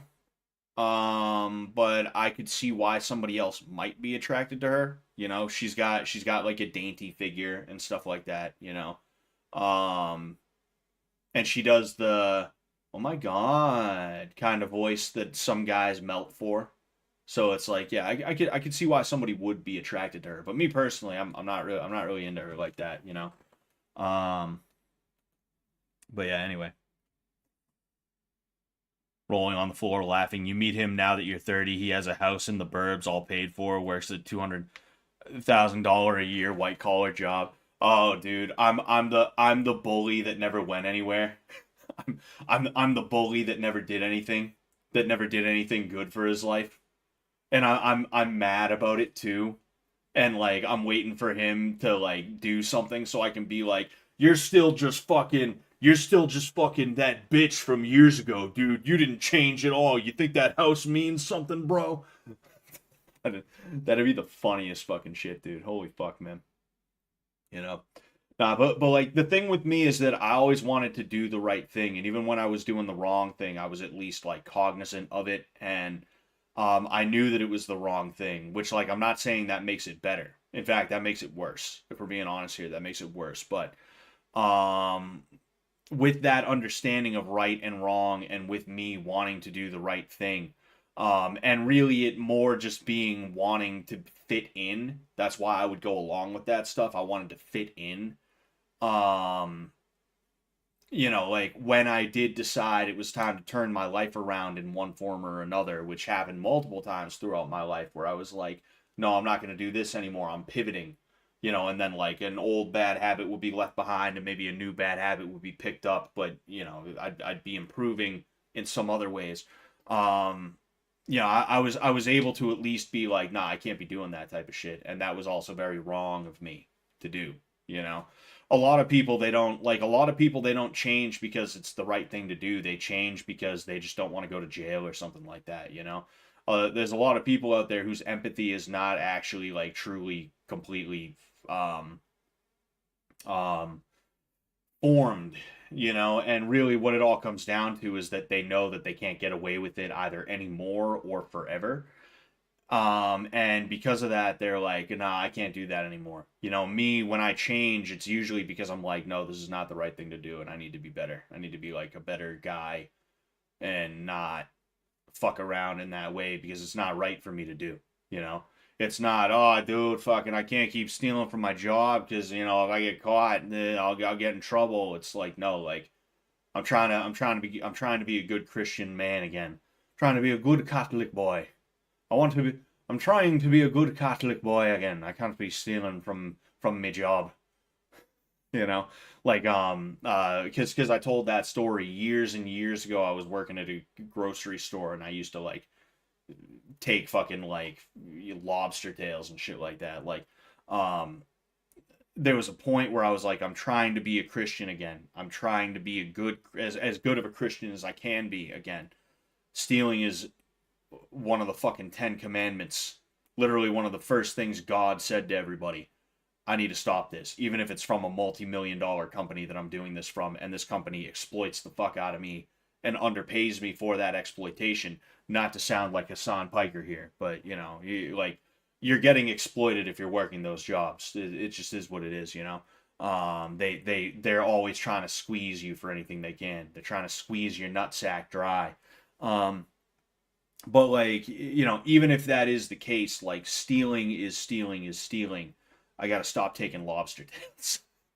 I gotta stop cooking lobsters in that industrial microwave and then fucking throwing them in my backpack and walking out the door with them. I gotta knock that shit off. Fucking, you know. Um. But yeah, I don't know. You know, but I don't know. You might know, but I don't know. But did you have fun?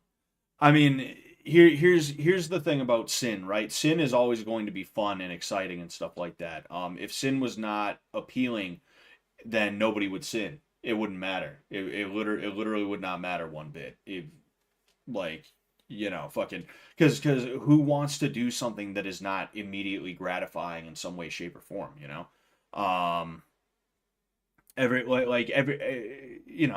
Sin is immediately gratifying, but long term, and sometimes even in the short term, depending, it is poison. It is poisonous.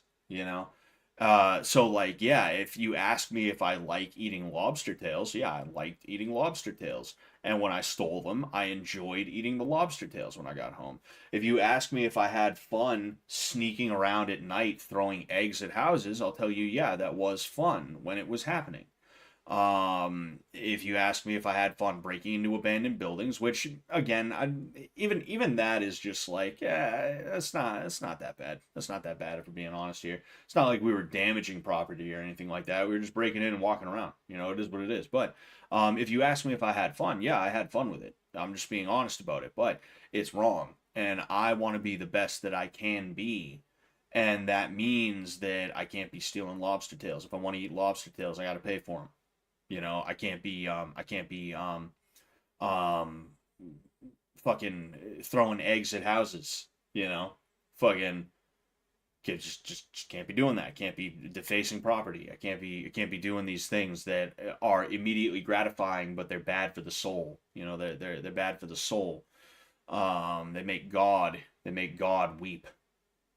Um But yeah, I'm sure you guys get what I'm saying. What's going on, Lexi? I was just busy the last week or so. Where have you been? I haven't seen you in my chat for a while. You have the gall to ask me where I've been. Meanwhile, this is the first time I've seen you in a month or so, at least. How dare you? How dare you, ma'am? How dare you? Um, but yeah, I am actually about to get out of here in a second. I just ended up, on a tangent here, talking about my childhood and how I am as a person, on an intellectual level, because I'm an intellectual. You see, I'm an intellectual. I'm part of the intellectual class, so I know things. I know things. You don't know things, but I know everything. And don't worry, don't worry. I'll try and explain it to you in a way that your pea brain will understand. Okay, but I understand things. I understand things. Okay, all right, okay. Um, yeah, I just started talking about that. School has me busy. Oh man, good luck with that bullshit. That's one of the things that I don't regret is not going to college. That's one of the things that I don't regret is not going to college, because even though I probably earn less than some of the people that went to college that I know, they have student loan debts that are fucking ridiculous. Me, the most debt that I have to my name right now is like a car payment and a little bit of credit card debt. Not even like $5,000 worth, not even $3,000 worth of credit card debt. Like that's practically fucking nothing. That's practically nothing. Like I'm in there like swimwear when it comes down to it. Um, so it's I'm happy about that. I'm happy about that. I don't have the bad kind of debt, so that's cool. Scott, it's called the Druid class. Ah, yes, I'm part of the Druid class. Um, One time when I was a kid, our neighbor's door was open, and my friend's first thought, he went to he went to jail later. You have to preface it with that. Was to go in and steal the girl who lived there's hamsters, but I talked him out of it. This is how a real mod talks to his Discord kitten. Ah, yes, of course, of course. Speaking about how I was talking to Lexi DW, you know, ooh woo, hello kitten, ooh woo. Um, yeah. There's like I'll say this and I'll read a couple more and then I'll get out of here because it is almost 2 a.m. and I'm having a good time talking to you guys. Don't get me wrong, I'm having a good time yapping, but I do got to get out of here. But like um oh yeah, I don't think empathy is something that exists within humans in a solid form. I think it's very fluid. I think it's a muscle that needs to be exercised. And because of that, I think when you're younger, you have less empathy than you have when you're older. And I think there's a couple of things that can cause you to form empathy. Going through struggle, right? Having things, right? Having stuff. When you're young and you don't have shit, it's real easy to not understand how important it is to respect other people's shit because you don't have anything to disrespect in the first place. At least nothing that can't be replaced by your parents. And even if it can be replaced by, even if it can't be replaced by your parents, chances are you're not the one who bought it with your money in the first place anyway. So it's just kind of like whatever. But I think there's things like that. You need to buy something of your own, and then one of your fucking idiot friends has to destroy it, and then you're like, what the fuck, dude? And then you, through like situations, through events like that, you kind of learn to be like, I wouldn't like it if that happened to me. ooh, that really fucking sucks, man. I'm sorry that happened to you, right? And this is what happened with me. You know, I had a harder time empathizing with people when I was a kid. It doesn't mean that I was like always looking to do bad things for entertainment. It just means that like if somebody came to me and they were like, "Oh, my dog died," it's like, well, yeah, I have a dog, but my dog's still alive, so you know that sucks. Yeah, I guess I would hate it if my dog died, but like my dog's alive, so you know, fucking, what did I have? How would I feel if I didn't have breakfast this morning? But I did have breakfast this morning. But I did though. Why do you keep asking me that? I told you I had breakfast this morning.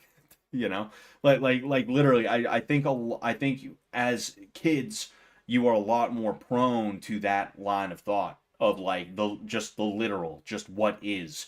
You have a harder time entertaining or contemplating conceptual, fluid or ethereal ideas, and because of that, like your ability to empathize is kind of not there, and it slowly forms. But every now and again you have somebody who's like that, who he probably never formed empathy, judging by the fact that he went to jail later. You know, he wanted to go in and he wanted to fucking steal somebody's hamster, and I'm sure later on he probably did something even more fucked up than that to end up in jail. You know, that's disgusting. I'm glad you talked that fucking asshole out of that. Janka Malcolmist, when is the next Oblivion stream? That's going to be tomorrow around 5 p.m. Tomorrow around 5 p.m. and you know, we'll see though, because it's been a little weird for me. I should be able to hit the 5 p.m. time frame tomorrow though, 5 p.m. EST. All right, so definitely tune in for that, because we're doing Dark Brotherhood. We're I don't think we're halfway through the Dark Brotherhood quest line. I think we're probably close to like a third of the way through the Dark Brotherhood quest line. But you know, it's a really good quest line. Really good quest line. We're gonna go ahead. We're gonna do that shit up. I agree. Teachers are just clock watchers, and I'm not prepared for my career at all. TBH. Ah, man, that sucks. You know. I mean, the thing is, you probably are prepared for your career. You just don't feel like it, because at the end of the day, all you got to do is just get your foot in the door, and like they're gonna train you on whatever they need to train you on. You know, it is what it is.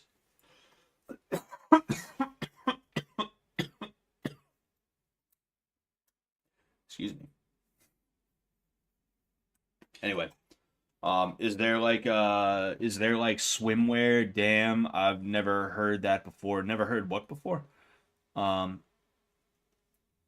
oh man. Anyway, so I'm gonna head out. All right. Thank you everybody who tuned in tonight. I had a good time. All right. I'm glad that we were able to do this card, and you know, we're gonna continue to see what cards pop up, whether it's boxing, MMA, or you know, any other interesting little things that might end up occurring. I thought we were gonna get a Conor McGregor boxing match later this year, but Logan Paul decided to pussy out. I guess, you know, either that or maybe Conor McGregor, maybe Dana White was like, "No, Conor, you got to fight for us." You know, maybe that's what happened. I have no clue, but regardless, excuse me. It might also be the fact that Conor McGregor got found liable for a rape as well. That might be why that fell through. That might also be why that fell through. You know, but regardless, we're gonna keep an eye out. We're gonna see what interesting fight cards pop up, and we will go ahead and we will do those. I feel like there was something this year that was coming up in like February or March that I was supposed to watch that I'm forgetting. But you know, I'll go ahead and I'll look around and I'll see what happens. Anyway, thank you guys again. All right, I appreciate you all being here, and I will see you tomorrow. And yeah, peace out.